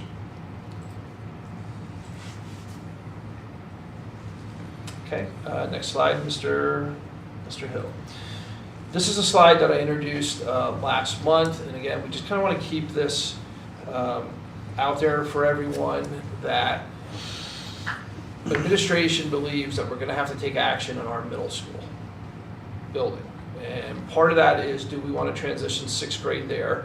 We mentioned last time that that would, give us 3 grades at Peters Elementary School, 3 grades at Slatington Elementary School, and then 3 grades at the middle school, which is really a traditional middle school model, that's 6th, 7th, 8th grade. Considerations are to renovate the interior and exterior, renovate the interior and exterior with an addition or potential new construction. Recently, we participated in a bond rating call, right, because we've been going through our bond rating process. And through that, we've learned that we do not want to take any action for at least 3 years on that building, because it could affect our bonds moving forward, or if we would have to go out to bonds for bonds again. And I'll let Sherry kind of explain that in a little bit more detail as our business administrator, with the connection between building renovations or building a new building and what that does to our bond rating. Yeah, so when we go on a bond rating call, we get a bunch of questions that we have to answer. And one of the questions that they answer, because they want to look at you for financial, they want to make sure that you're not getting bonds every year, or you're not refinancing bonds every year. So one of the questions that we were asked is, you aren't looking at any major construction coming up in the next 3 years. So in other words, they don't want to see that we're now going out for a bond again, because we just restructured stuff, got it down to a payment that we think we can comfortably make. You can't go out for a bond then next year. So they kind of said, like, in the next 3 years. So we committed to, no, we're not going to be doing anything in the next 3 years. So if we're going to do something with this, it's the planning process right now, knowing that in anywhere from 3 to 5 years we can move forward with something if the school board so chooses. During that bond rating call, though, just so you know, I did share this with the board member as well, actually, in the update. We did go from an A1 rating up to AA3. So 2 A's is better than 1A, and a 3 is better than a 1. but a AA2 is better than a AA3. And then you go to AA1, and then you go to AAA. So we are at the bottom tier of that really high group of numbers up there. When we did increase, we were told that we were increased for a couple of reasons. We have a very strong reserves. They were very happy with our reserves. Our willingness to continue to raise taxes and present a tax levy that supports the district. Satisfactory resident income. However, what hurt us slightly is we have below average residential wealth. So that plays a burden but it's something that we as a district do not have control over. And on top of it, we have highly manageable expenditures. That currently where we're sitting, we're managing our funds very well, and they were very impressed with that. There are ways that we could end up downgrading, and we could get downgraded at any time if they happen to see a huge reduction in our reserves. Deterioration of existing wealth and income levels. So again, that's if our residents' wealth and income levels deteriorate, that could have an effect on our rating. If we would do any kind of significant additional borrowing, material or substantial enrollment loss is another issue that we could have a bond deterioration rating. So again, tax increases help when it comes to bond rating time, because it shows that we put an effort into understanding that we need to keep with the times, and that as our expenses go up, we're not getting the funding, as we always say, from the state level, that it has to come from the local level. So pretty much that's where we were. Really happy that we went from that A3 or A1 up to a AA3. Hopefully we can stay in the AA's and even jump that up further the next time we go to a bond. So we'll see where we end up. But that was our most recent bond rating call. And since we're talking bonds, we did sell, if you remember, a couple months ago, we did the refine of that last set of bonds that was out there. They were supposed to sell them last week, but the market wasn't playing nice. so they held off and they resold them today. We were originally saying we would see about a $64,000 savings on those. It's a little over 70. And because our rating went from a double A, went from the A1 or A1 up to double A3, we no longer had to pay bond insurance. So that also helped. When you get up to that next level, then you're not a risk anymore. So we don't have to pay for the bond insurance now as well. So that saved us some money also in the refinance. Does that also affect our interest rates? Your rating, your bond rating? It will, yes, yes, it can. It can play a role in on that as well. But it won't change any of the bonds that we have. Correct. Those are already issued. Correct. already paid for. Those are already issued, they're already where they're at. Yep, it would be anything going forward. Yep, correct. Okay, next slide, please. So this is where our expenditures versus our revenues are shaking out so far for the 23-24 school year. Total expenditures are $38,461,000, and then we have revenues totaling $37,023,000. In that number, though, is using $294,000 of fund balance, and that is for our health care increase that raised by 12.5% this year, so that will cover that, and that is a committed item within our fund balance to use to offset our increased healthcare costs. So our current budget shortfall is $1.4 million. Again, that's not taking into consideration what's going to happen with that state budget, if we're going to have any additional basic ed or special ed funding. And that also is without any kind of tax increase at this time. So any kind of tax increase you do, that is going to lower that $1.4 million that we need to come up with. Just a question, Chair. You don't have a year-to-date or past year comparison. I've noticed that, I guess as I read the newspaper, I'm seeing more and more properties selling in Northern Lehigh and a lot of other places. The price of those has also gone up considerably. Have you made any adjustments in like the local tax as a result of the property transfer tax? Have you put any extra money in as a result of that? Or? I have increased it because I saw what it was doing the last couple of years, so I did increase it with an average over the last couple of years, and I've increased it up. And I did, but I didn't increase it astronomically because I'm concerned, because as interest rates are raising, I'm thinking people are now going to get to the point where they're probably not going to sell houses because people aren't in the market to buy them anymore. So it's kind of a catch-22. You don't know what's going to happen in that market. I did kind of based it on what I've been doing in the last couple of years. Last couple of years has been very profitable though, per se, because there has been a lot of turnover in the market with buying and selling. We do have a couple of new, Washington Township has told us a couple of new developments that they're going to be starting. The one out there on Old Post Road and, what did you say the other one was? Frieden's or Slakedale's, one of them is building a... I believe Slakedale. Yeah, Slakedale has a community going in out there of something like 15 or 19 twins are going in out there. So hopefully we're going to see more revenue coming in from those. They're saying within the next year they're supposed to start breaking ground on those properties. We look at 15 properties, we say, oh, wow, big development. Yeah, You know, all of a sudden he puts in 5,000. Exactly. And we wonder why we're where we're at. So Exactly. You are correct. Yep. I'll be quiet, I'll shut up. You No, are I won't. correct. So, yep, so that's where we stand right now with our expenditures versus our revenues and determining what kind of a tax increase we'd be looking at. Next slide, Eric. This is just in a grid form of what our expenditures, where they play out. So as you can see, our salaries and our benefits. Salaries are all the way on your left, and then you have your benefits, your medical, and your retirement, which are the next three columns to the right of that. Those four columns make up 66.11% of our district budget.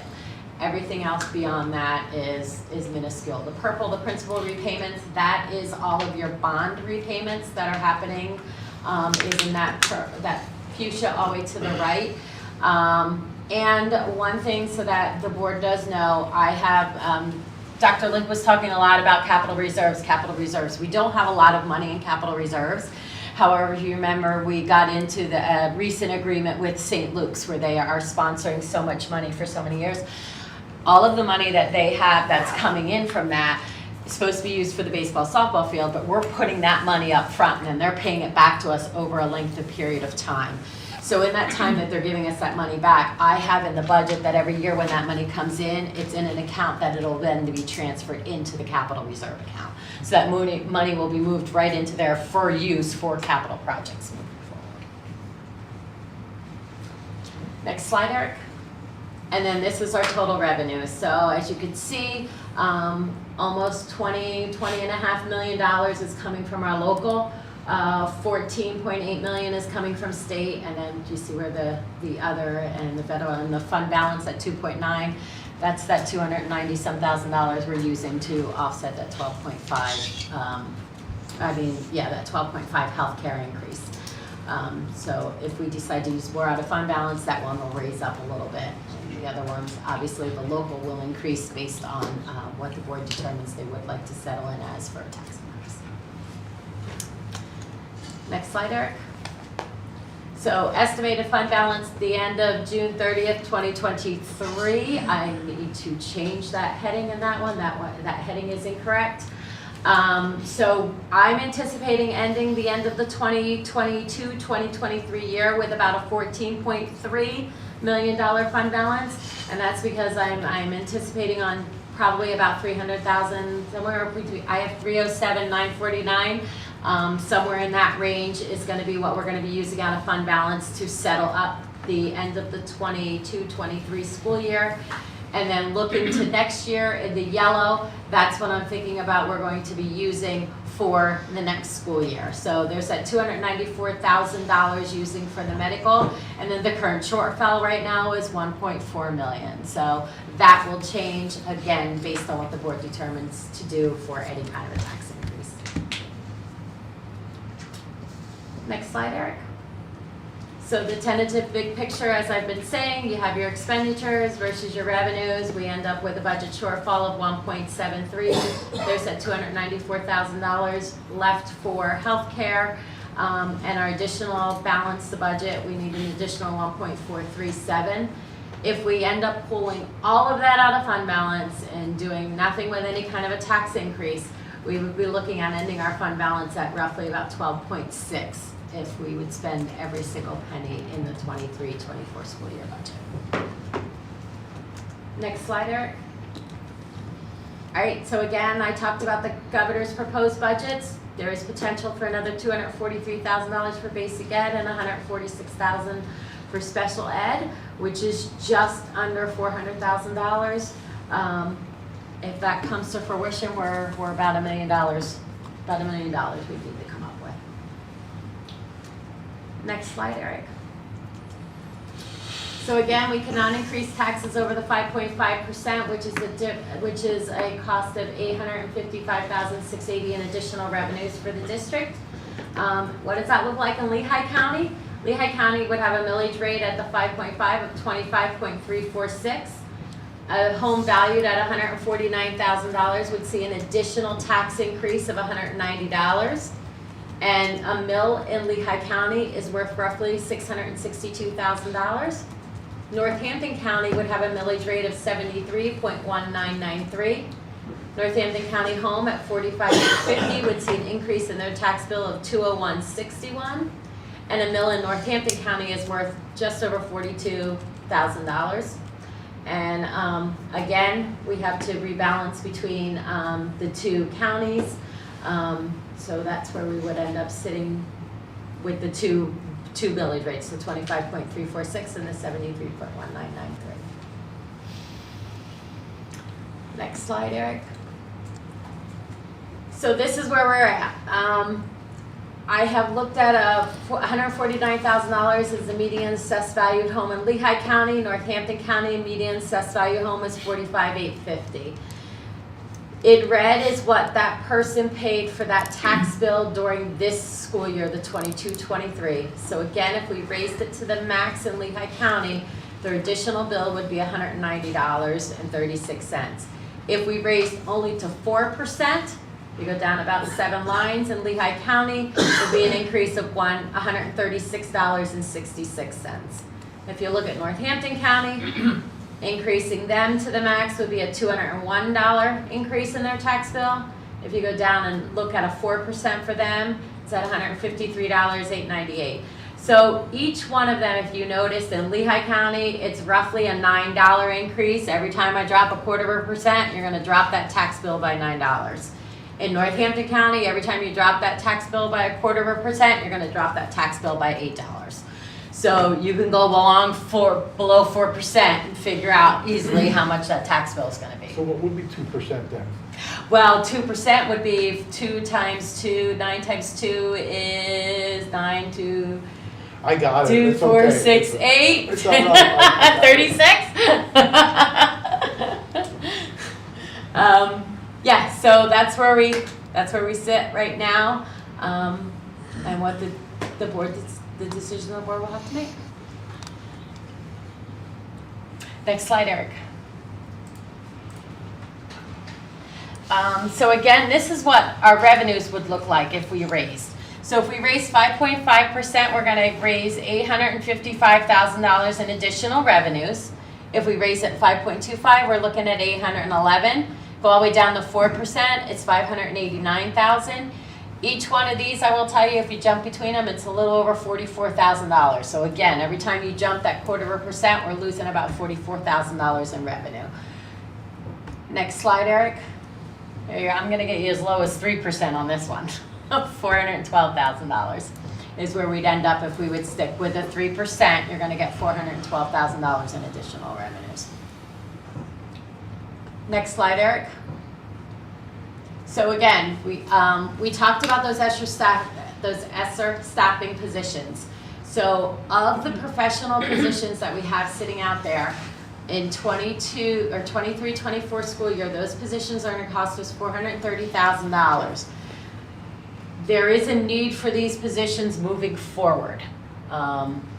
Technology, the Director of Educational Technology, we need that elementary kindergarten teaching position. That is now going to be a first grade position this upcoming year, but we're going to need that going through with a class of 140 some students, at least through the elementary level. And our technology integration specialist is the support that we need for the teaching staff. So if those 3 positions would have to stay after next year, the board needs to understand that they're going to need to fund that now because these are all being paid out of ESSER funds. So if those positions stay, when you're thinking about tax increases for this coming year, you can't only think about this year, you have to think about what's happening in the future. And this is something that's going to happen in the future, so you need to be aware of that. Next slide, Eric. Okay, so administratively, we are recommending that the board consider utilization for fund balance for the healthcare increases as presented. Consider a tax increase in conjunction with utilization of fund balance to close the gap in addition to generating some revenue for upcoming years. Again, going back to what Mrs. Moltor's just said about you can't just consider the upcoming year. You have to have the long view, please. Continue to look for grant revenue opportunities to fund positions such as school police officer and social worker. We've recently become aware of another potential grant opportunity for safety and security, so we're looking into that to see if we can leverage it in any way for that potential 4th school police officer. And continue to search for expenditure saving options such as the utilities, transportation, and staffing. So that concludes our presentation for this evening, and we'll kind of open it up for questions and comments. Can you go back to the slide that showed the number of students in each grade level? Eric, that's probably like slide 4 or 5. Yeah, pretty sure. That's slide 4.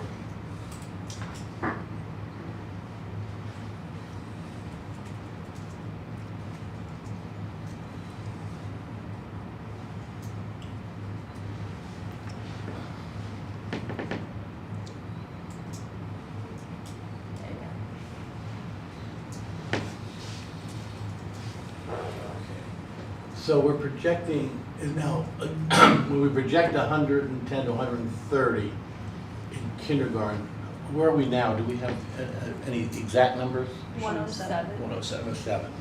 Okay. And we'll have a new update for that next Monday.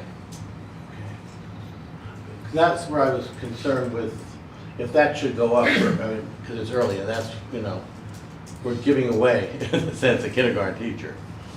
What happens if that, what happens if that should hit, like it was last year, 144? If it gets up to the 144 number, which we're not projecting, we are gonna have to consider about either redeploying staff to have one stay at kindergarten, or to budget for a position, an additional position. Because that really would change class size tremendously if we, I mean, right now it's balancing out, but my concern is, and that's why I asked the question of how much do we have right now? How many students do we have right now? Because if that goes up, which we don't know yet, that could be a problem. So you're at least looking at that, preparing that's a possibility. It is a possibility, Okay, yes. thank you. I just wanted to make sure. Yes. Last year at this time, we were around 125, we're at 107 currently. So we're low. I think the important number to look at on that district profile is really your 2023 12th grade, the 122, okay? That's what's going to be leaving. So then you compare that to the top right red number, and you're between 110 and 120. So at the moment, those numbers are kind of in balance, okay? Now, if that goes up considerably, then we're in trouble. But if it stays between 110 and 130 and we're losing 122, we kind of stay in balance as far as, personnel, I would think. So No, that wouldn't happen. That's a good observation. It's a very good observation, but no. Not- District-wide, yes. Right. The Class-wise, no. Yes, so kindergarten classes, right, we want to keep, high teens, low 20s. When we get to the high school, the population goes down into high school, because there we're talking about specific teachers teaching specific courses, not self-contained classes. Okay. We need to make sure that we offer the necessary classes at the high school, ideally with sought-after electives. But it doesn't necessarily mean that we can decrease the number of teachers at the high school or redeploy one of them, if they have the proper teacher license, down to the elementary level. So district-wide, yes, but not building by But building. the point is then, if you move your kindergarten up 144, then you're going to need one fewer kindergarten teacher next year. So that's going to balance out. Yes, however, if that 130 suddenly becomes 140. I understand that. If it goes considerably beyond that, it's going to change. But if it stays in that range, you're not going to have to hire any more people if it stays in that range. Unless you're telling me I'm missing something on that. And I don't see what I'm missing, but. So I agree with the K-12 kind of profile. But a decrease at the high school doesn't necessarily correlate to us having more flexibility at the middle school. Elementary level. I understand that. Oh, I agree with that 100%, but you're also picking up that extra kindergarten teacher if that number stays down, so, which you're moving up to first grade, so that's all balancing out there. Yes, that's the way we're trending right now. We hope it continues that way. Pretty much every Thursday or Friday, we do an update on the kindergarten enrollment. Where are we at?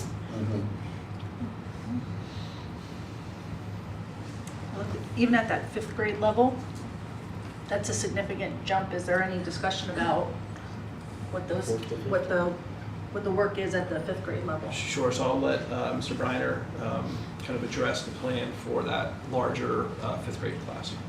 Sure. So right now we have 6 home bases in 4th grade and 4 in 5th grade, because you can see that we had a lower number, the 114 down there. What's happening is we're going to be moving one of our teachers from 4th grade up to 5th grade, which we moved one down last year, and now we're moving it back up. That will give us 5. All right, it doesn't give us 6. The other side of that is we hired an additional special education teacher last year, so she will actually be going in and centralized in 5th grade next year, and be co-teaching some classes to help support. While our class sizes might be slightly larger, we're gonna have a co-teaching scenario supporting our special ed population, which is very large in that class. While we're also looking to push more students in for inclusion as well.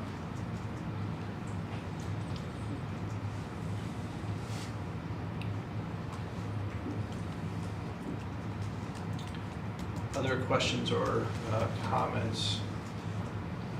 Knowing that we're going to revisit this a week from this evening, if you have questions, feel free to send them to either Mrs. Moltors or myself ahead of time.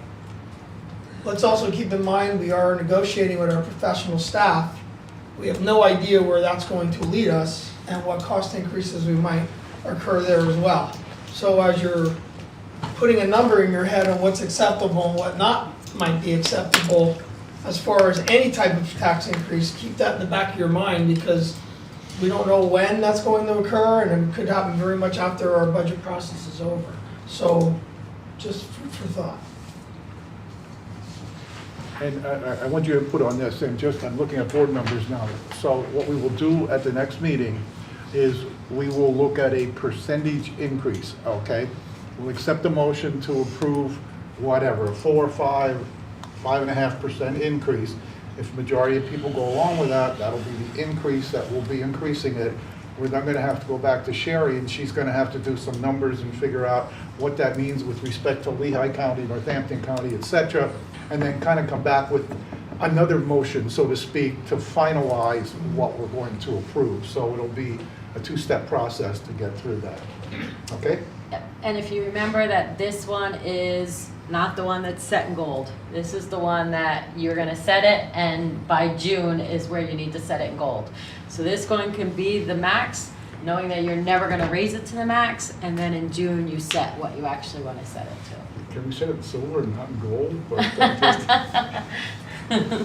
just kidding. But you still can't go up. You cannot go up, correct. Yep. So you wanna set it as close to the max as you can, knowing that you can always go down, you can't ever go up.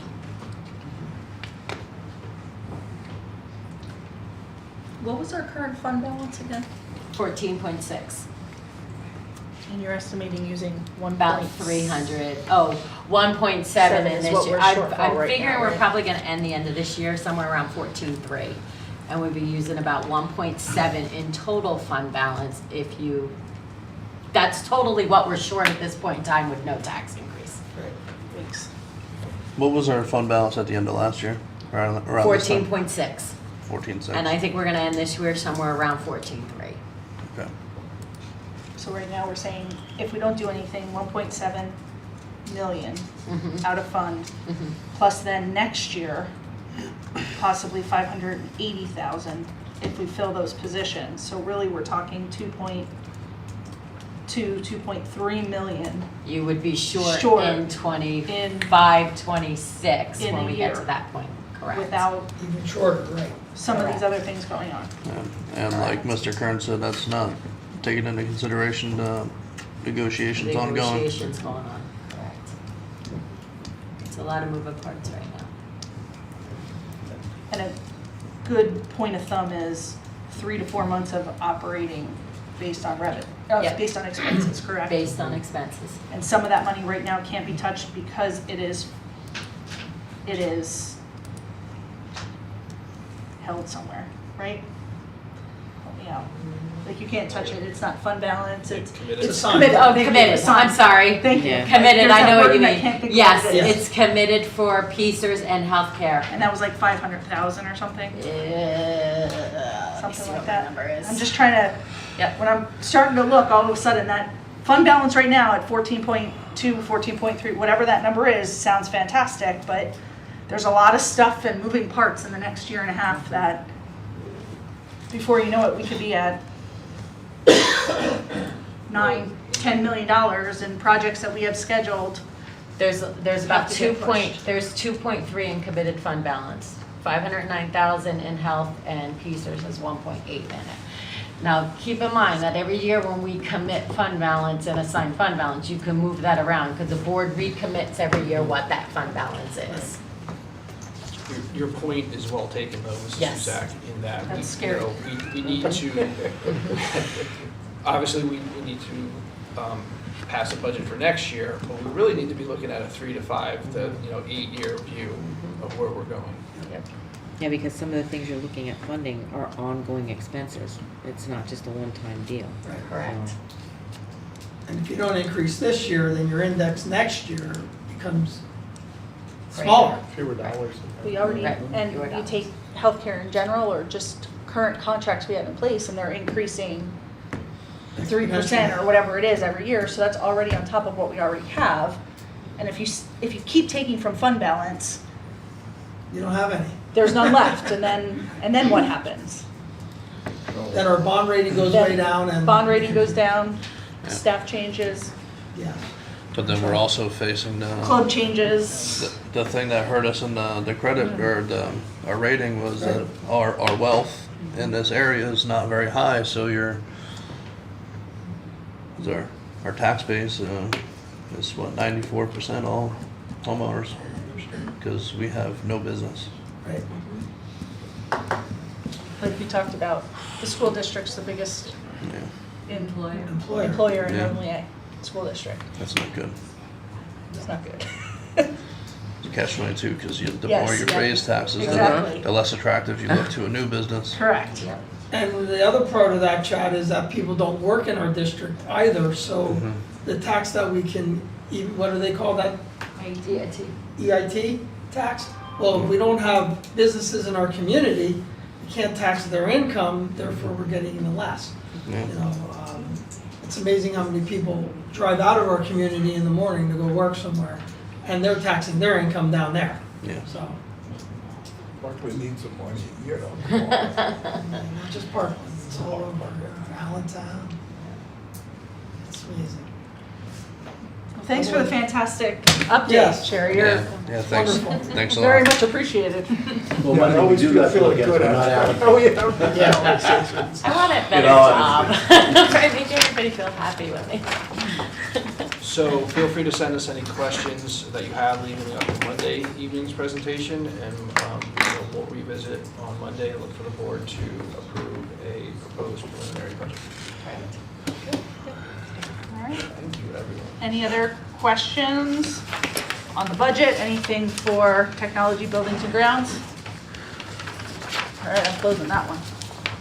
Who's next? And then we'll open up the extra and co-curricular committee meeting, and I guess Mr. Geis is here with some information for us. Yes, thank you, Mr. Kern. If Dr. Lincoln, thank you. Just kind of give you an overview, switch gears here a little bit. The Colonial League, as you're aware, has voted in 2 new members, Jim Thorpe and Lee Heighton. And we are currently working in proposals, and just briefly kind of go through here. So this is a map of our area, and you'll notice and we're gonna have it broken down by sports. So what we're gonna have here is division. So Dr. Lake, if you could just scroll up just a little bit, see which on this page 1, which sport. Okay, so this is for basketball, baseball, and softball. So you'll notice we're in with the blue section, so this would be considered either the West or the North Division. So the league is currently looking at 3 divisions of 5, and this is fantastic for Northern Lehigh. We would play everybody in our division twice, so that would cut down on transportation by having 8 contests either at home or within that little circle. And then you'll notice for those other events, you would travel to half of the other schools. The other schools would be at home. This was very, how should I put it, attractive to all the schools in our league, and this is the reason they voted Jim Thorpe and Lee Heighton in, to reduce transportation costs and keep a lot of contests at home. So this is just, and again, we're looking at approving this model in all these different sports. You're gonna see 9 different slides, because every sport is not offered by every league member. So we're going to look for a concept approval in August. So every school has this information, and this is what athletic directors and principals have been working on since Jim Thorpe and Lee Heighton have been accepted into the league.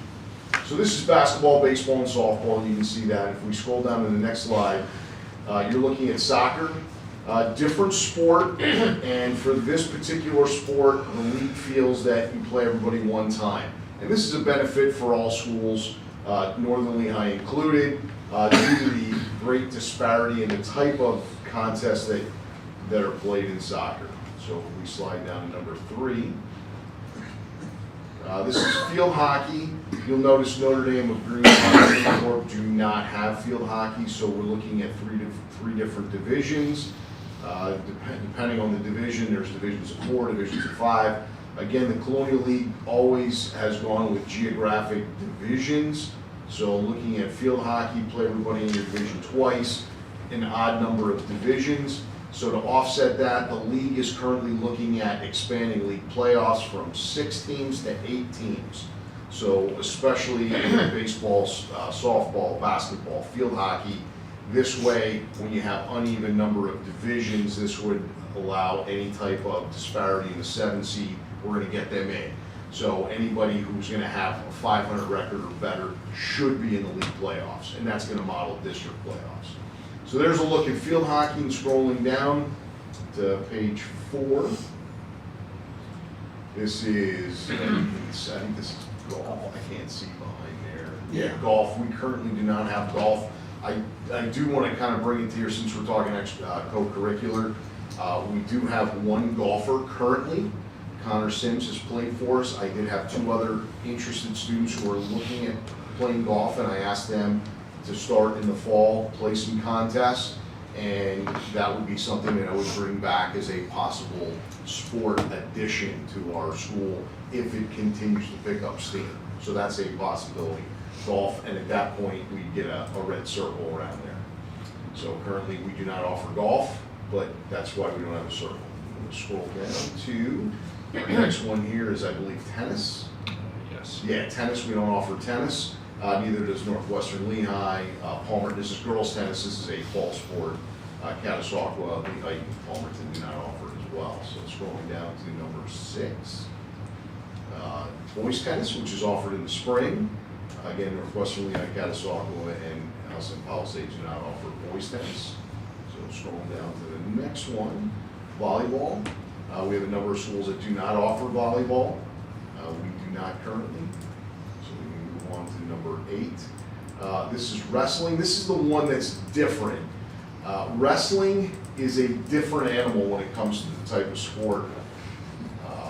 So right now, because there is such a disparity in ability amongst the league members, looking at divisional setup where the odd ranked schools from the previous year, so the best, 3rd best, 5th best, 7th best, 9th best, 11th best, 13th best would be in a division scheduled that way, as well as the even ranked teams from the previous year, and do 6 matches. The goal in that sport is to move towards more individualized wrestling and wrestling tournaments that best matches the needs of the league members. So that's currently what the plan is for wrestling.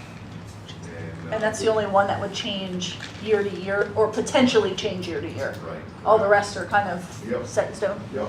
Thank you. Sure. And then the last one, I believe, is track and field. This, again, the sport that I manage, we're looking at a West-East division. Currently, we have meets against everyone. We're in 7, we have 7 play dates, and the league coaches really love the format of Tuesdays, having meets on Tuesdays, have off Thursday, and have the option to go into an invitational on Friday or Saturday. So the league at this point is looking at awarding 2 champions, a West champion and an East champion, and this would allow each division member or each meet to go against teams in their division with 1 crossover, and then award 2 league champions. And that way you'd be able to go Tuesdays, leaving open your Thursday as a possible rain date, but then opening up for invitations. All right. So that's currently in the works, and as I said, principals, athletic directors have been working on that, and those are current concepts. The most controversial of everything you saw there was girls' tennis. So that was the only one that's still really being worked on. That doesn't really affect us. But just wanted to kind of give you an overview of what's being looked at and looking for approval this August. I will field any questions. When does this go into effect? This goes into effect fall of 2024. Okay. Score, I'm out of it. No, sorry. Oh, 2024. Yep, fall of 2024. And the league has already adopted language that allows Jim Thorpe and Lee Heighton to vote on anything that affects August 2024 and later. Anything prior to that is still the current 13 members of the league. So, Mr. Geis, how soon prior to that is it recommended that boards kind of take any action? Well, at this point, we have all this information has been sent out to every league member at this point, and we are accepting any particular input. So this August, we are going to be formally approving the concept, because in September we start developing schedules.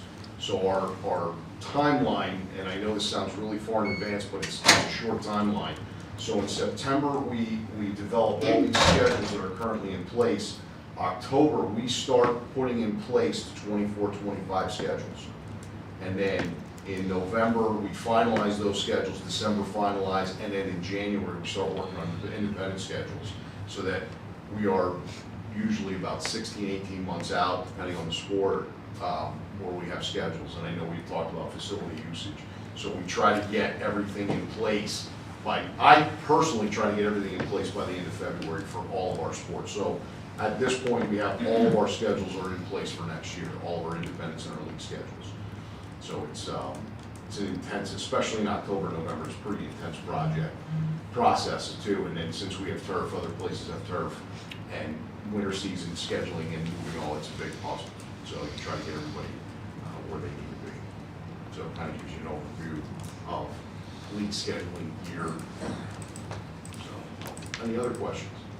Or do we have to vote on this, or is this like just FYI, hey, this is coming? Right now, an FYI, and then principals and athletic principals are going to be voting on this in August. Got it. So, thank you. We're looking for any input. If there's something that doesn't look right, or but like I said, that of all these sports, the one that's the controversial, like that's gotten the most because they're right now different divisions, has been girls tennis. Sure. Everything else from this concept has made a lot of sense to a lot of people, especially a reduction of travel, developing those close rivalries, and now we're kind of a Times News area, especially with Jim Thorpe, Lee Heighton.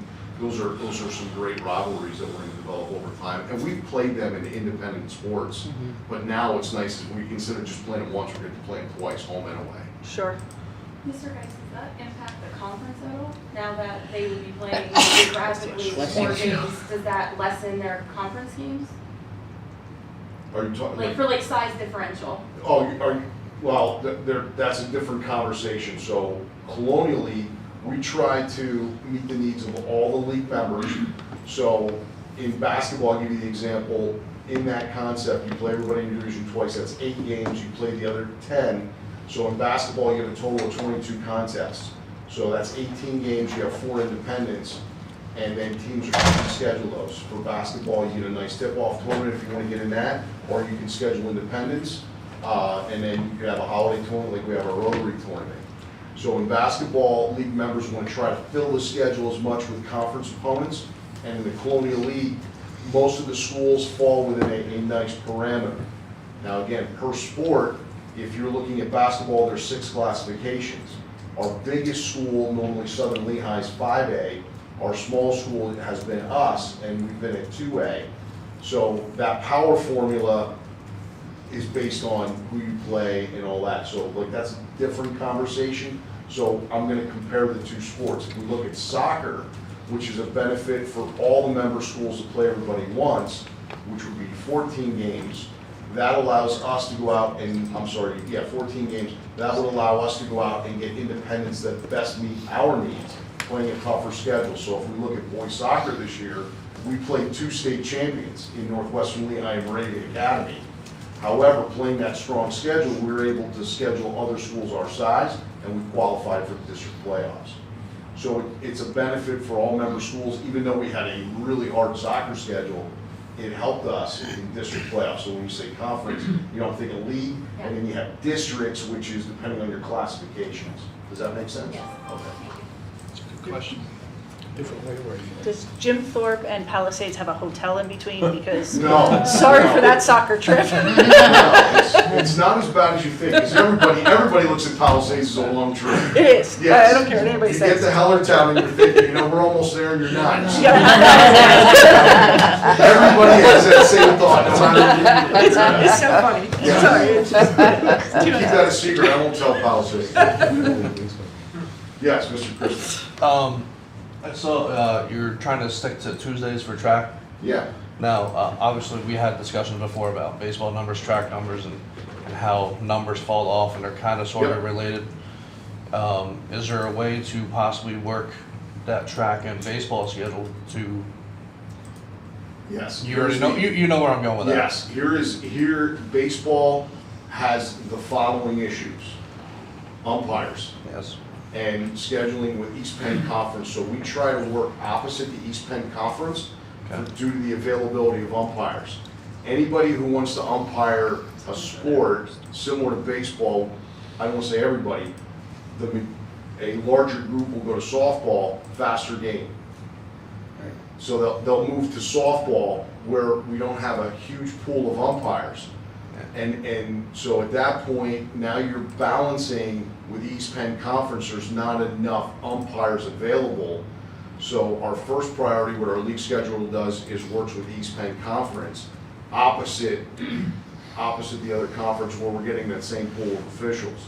Then the other complication comes in with some schools not like ours, where they can't play baseball games while track meet's going on. So there's all those other little intricacies, and we try our best to go offset from baseball and track and field, but it all depends on those other, and there's so many other factors that go into that. It's a circus act. Yes. I was just asking because I know personally there's a lot of kids coming up that are about to come into the middle school program that they like track, they like baseball, so at some point they might have to. Right. I would, if we have somebody who's enough, and I try to, as a track guy, I would love to see our baseball and softball coaches maybe take some track kids and use them as pinch runners, just in that as dual sport. But those are conversation with kids do and everything, and those are tough decisions. And I agree with you, but I would like to see it offset as well. But those are some of the other complications we have. Well, your sprinters are welcome with baseball jerseys. Yes, we'll see what we can do. Any other questions? And this rolls, I'm sorry. This rolls into the question that, I know there was discussion, and I apologize if I'm saying this incorrectly, where there was the varsity team, the JV team, and then a potential of a change of junior high team. Which sport? I guess a general question to start with, because I'm not sure if I kind of remember a conversation where something was changing because there wasn't a lot of JV teams, that the JVs were not going away, but changing the structure between what is considered varsity and junior high. Can you explain that a little bit to me? Absolutely. So I'm going to give you a little bit of history. A number of years ago, we converted in softball from a varsity JV model to a varsity junior high model. Now, just so everybody's on the same page here, I'm going to use some terminology. I want to define that terminology. Varsity sports are 9 through 12. JV are 9 through 11. Junior high is 7, 8, and 9. Middle school is 7 and 8. So those are the four terminologies, and those are important to know. Yep. So varsity, JV, junior high, middle school. Other sports that run a junior high varsity model would be wrestling. So the key with junior high varsity are freshman athletes. Freshman athletes have to, before their first contest, they have to be determined whether they're going to be junior high or varsity. Once that day comes, they're on that, from that point forward, they cannot transfer. Varsity cannot play junior high. on any particular sport, a junior high who's a 7, 8, 9 model can play any middle school that's 7 and 8. Think of that as a middle school varsity JV concept. So junior high can play middle school. And then a 9th grader who's JV can be moved up to varsity if we have a JV team. Does that make sense? Yes. All right, so right now, I'll use baseball as our main example. So if we have a freshman that's playing JV baseball, that freshman can play varsity. If we have a junior high baseball team and that freshman is on the junior high team, they're on that junior high team and cannot be moved up for the rest of the season. Same thing with wrestling. Junior high, if they're on the junior high team, they can't wrestle varsity the rest of the year. So those are early decisions. I think what you may have heard was baseball was, right now we have a varsity JV model. Some people have seen a junior high schedule next year. And what I've asked is to put us on that schedule, just in case we don't have enough athletes to field 2 levels, which is currently varsity JV.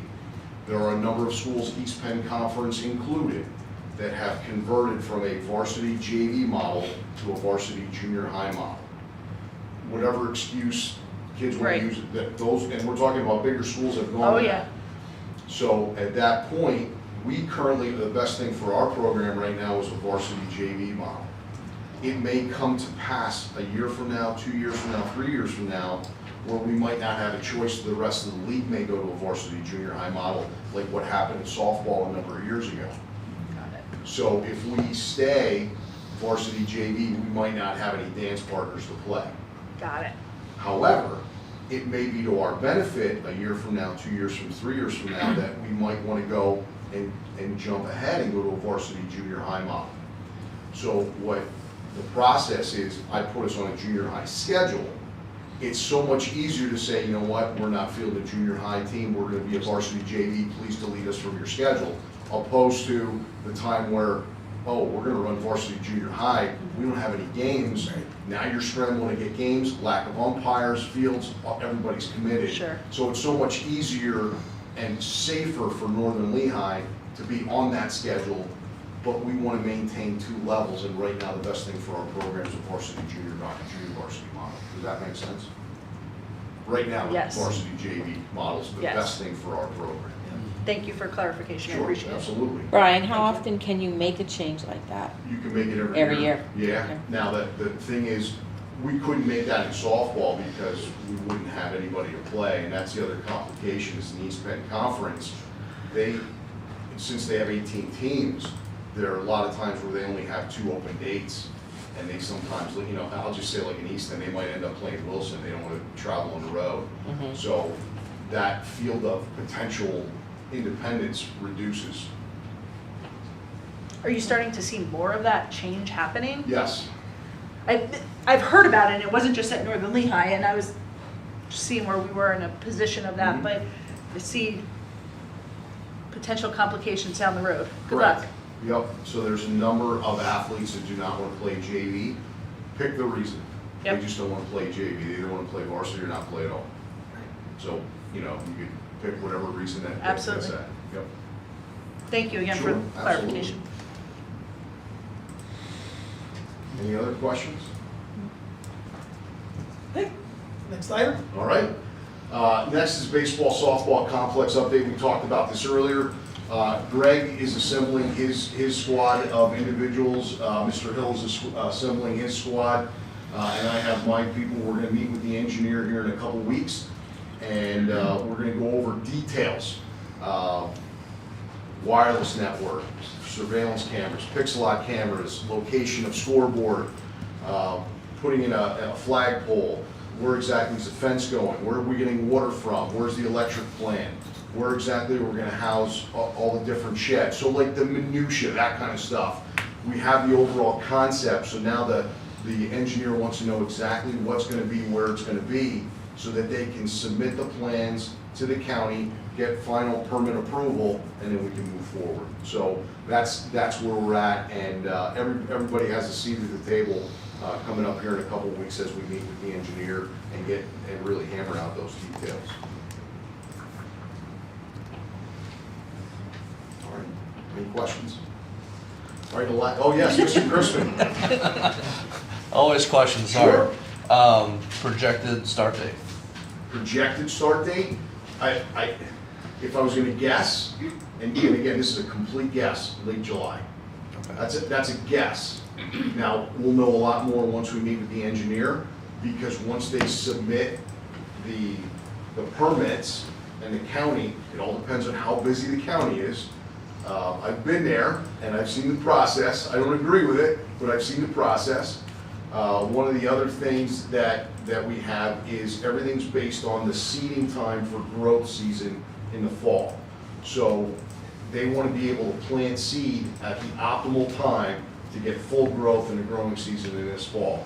So they're using that point and they're going to work backwards on when they want to start construction, because they don't want to start construction and pick weeds out and then plant seed.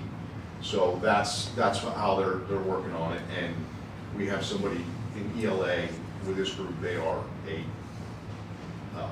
sports facility engineer and architecture. So feel pretty confident in their decisions. The reason why I was asking is, obviously in years past, for Connie Mac. Yep. There's been the joint team Northern Valley. Sure. They were curious if our field was available to use, because usually they would split the home games. Yep.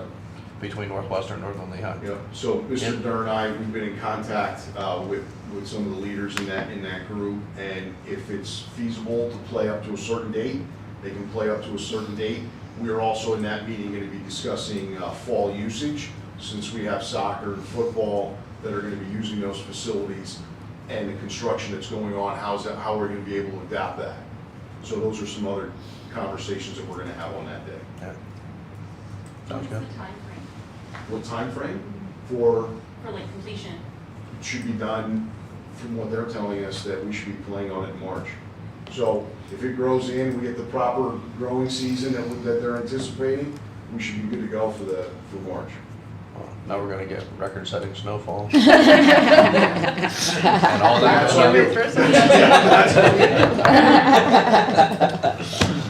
Remember that time we Yeah, said so we did weather's always the biggest, that's the biggest unknown, and we're hoping if we have good weather and everything's, I know they're gonna sod certain areas where the exact cutouts are, but a large majority of that outfield's gonna be seeded, and we're gonna need Mother Nature to do her thing and help us out. Now, I know this year, like you said, is like a puzzle with soccer and fall sports. But once the complex is complete and the permanent fences are up, that would allow the usage of Correct. fall. Yeah, so part of that is, if you saw the initial plans, we're looking at 20-foot high fences where football would be. So in other words, baseball, like a ball hit the left field, should be off the fence. Should be, right. I mean, there's the occasional, and then also right field to protect soccer. So, at this point, we should be able to conceivably play everything in the fall as needed. Just make sure football has their helmets on at that time. Yeah. Is there an interim plan for football practice over the summer? We're gonna be discussing that at our meeting coming up in a couple of weeks with the engineer. So he has a site usage plan, and he wants to see how we can develop that. So we should have the majority of our off-season stuff we do in Bulldog Stadium. It's just gonna be a matter when we start those first 2 days, and exactly where that's gonna be, where it's gonna lay out. Generally, football only needs like 30, 40 yards until like you start working special teams and you're looking at full field 70 yards. But then with different levels, you want to have about 80 or 90 yards so that you have your different levels with varsity, JV, and Michigan. Does that make sense? Any other questions? So guys, for that topic and the next topic, can you send me your talking points to put into the notes? Sure. Thank you. All definitions as well? I'll accept it all. Any other questions on the complex? All right, the Bulldog Stadium cashless payment system update. We currently have our stanchions that are in place, are not in place, they're in the concession stand, we're ready to go with those. We have our sign for minimum credit card payments. We've set up our account with Square. Mr. Hill and I have been working together. I believe we have the iPad, but we're waiting for the stand to come in. So we're waiting for the iPad stand to come in. And with that, Mr. Hawes has been down discussing, like, eventually we get to the point where we're gonna be selling stuff, we're gonna have the option to use the wireless network. He wants to be able to set up wireless network in that area, one for Pixelot, also be able, if we wanna go cashless sales, for any concessions at baseball and softball as well. So those are some of the hurdles that we need to discuss as we go through. And we still don't take credit cards for anybody who wants to buy tickets at the front gate, We still correct? do, yep, we still take credit cards. Okay, We still have the option to pay cash or credit card. Credit card, So okay. I send out a game day event information to all of our opponents and let them know, here's your options, and if they don't even want to show up, they can watch the video on live stream. okay. So Thank all you. kinds of options. I have to say, just about every place that we've gone to, they're almost all completely cashless or buy the ticket online before you even show up. So we're, And as much as it sounds that it's a pain in the butt, at the end of the day, it's the unfortunate future of what we're at, I think, so. I do know that there's, and I tried to give you stats in the fall, I want to say we're probably, if I was going to best guess, 20 to 30% are cashless. Yeah. 70% are still using cash when they show up. Every So that's- playoff game. Well, playoff contests are all. Playoff, all states, online. district. I don't think I paid cash for a sports ticket all last year. Where the ticket's $5 and the fees are $5. Yeah, pretty much. No, I wish it was $5. But hey, it's Something okay. that's interesting is, we talked about this in my social skills class today. We're talking about ways to pay for things. And I brought up the fact that, and not talking politics, that the Biden administration is proposing, doing away with cash option for paying for things. And asked the kids what they thought. And one of the things the kids thought that I never thought of is, kids said, we don't have anything but money to buy for things. So is that like factored in there? Or like if a middle schooler came and wanted to go to a football game? All of our in-sport athletes are given complimentary But admission. what about a That's a regular student? student. What about a student? What about a regular student? Regular student, I know there's some incentives that some of the schools, like the All-Pro, or I'm not familiar with all the. They would have to have a parent or guardian. Right. So If they didn't students just have, come if they themselves? didn't have, I mean, I'll be honest, not very often that a middle school student above wouldn't have a cell phone at these days. But it would have to be a parent or guardian having to buy it, or they could come to the stadium, and that's the downside, you're absolutely I think right. you're leaving kids out by doing that. Just by my conversations with them today in my class. I'll be honest, every game that I've been at, I've seen more student sections than I've ever seen at those games. It's almost become a small college-like environment for high school student sections anymore. Absolutely. The pageantry that often goes with it is great to watch. Sometimes hard to supervise. But it's- Not great to monitor. But it's, I love seeing that school spirit. Yeah. Absolutely. Yeah. Well, maybe to get away from that, we could sell tickets at school. I mean, Well, you're talking about the visiting fans. Yeah. Well, probably a visiting fan in fifth grade or sixth grade is gonna be with a parent. Right. I mean, but I'm talking about kids who would just walk here. Walking our And own they would be our schools. own. But maybe there's an alternative way to that. I don't know. Well, Yeah. and we still have that cash option at the gate. Yep. Are you gonna continue that? Yeah, Oh, the option. oh, We still oh, have that option. As of right now, Okay. yeah. Yeah. I think at all of our events that we charge for. Yep. Trying to balance both options. Sounds good. Any other questions for Brian? We got Mr. Different topic, a way to do it, so there's no questions. I just wanted, as Mr. Todd Herzog's principal, I've been lucky enough to work with him for the last 4 years. I just want to read a couple of things and then make one statement about Mr. Herzog. Mr. Herzog is a proud alumnus of the class of 1984. He is a 4-time Colonial League Wrestling Coach of the Year, 5-time District 11 Coach of the Year, 1-time Northeast Region Coach of the Year, 1-time PIAA Coach of the Year. He has coached 49 students to league championships, 35 students to District 11 wrestling championships, 20 students to regional championships, 4 students to PIAA state championships, 43 other state medalists. There's a litany of team and dual championships on here, including another state championship in 2005 for dual meet champions at the state level. And as of this past weekend, Mr. Herzog is also now a member of the National Wrestling Hall of Fame. I just wanted to say that the middle school is very proud of Mr. Herzog. Our athletic department is as well, and I wanted to publicly acknowledge that great accomplishment. Thank you.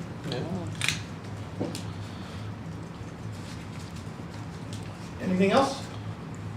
All right, we will close co-curricular and extracurricular committee meeting. Can I ask a question before we close? And I don't know if this is an appropriate place to ask this, but I noticed on the agendas,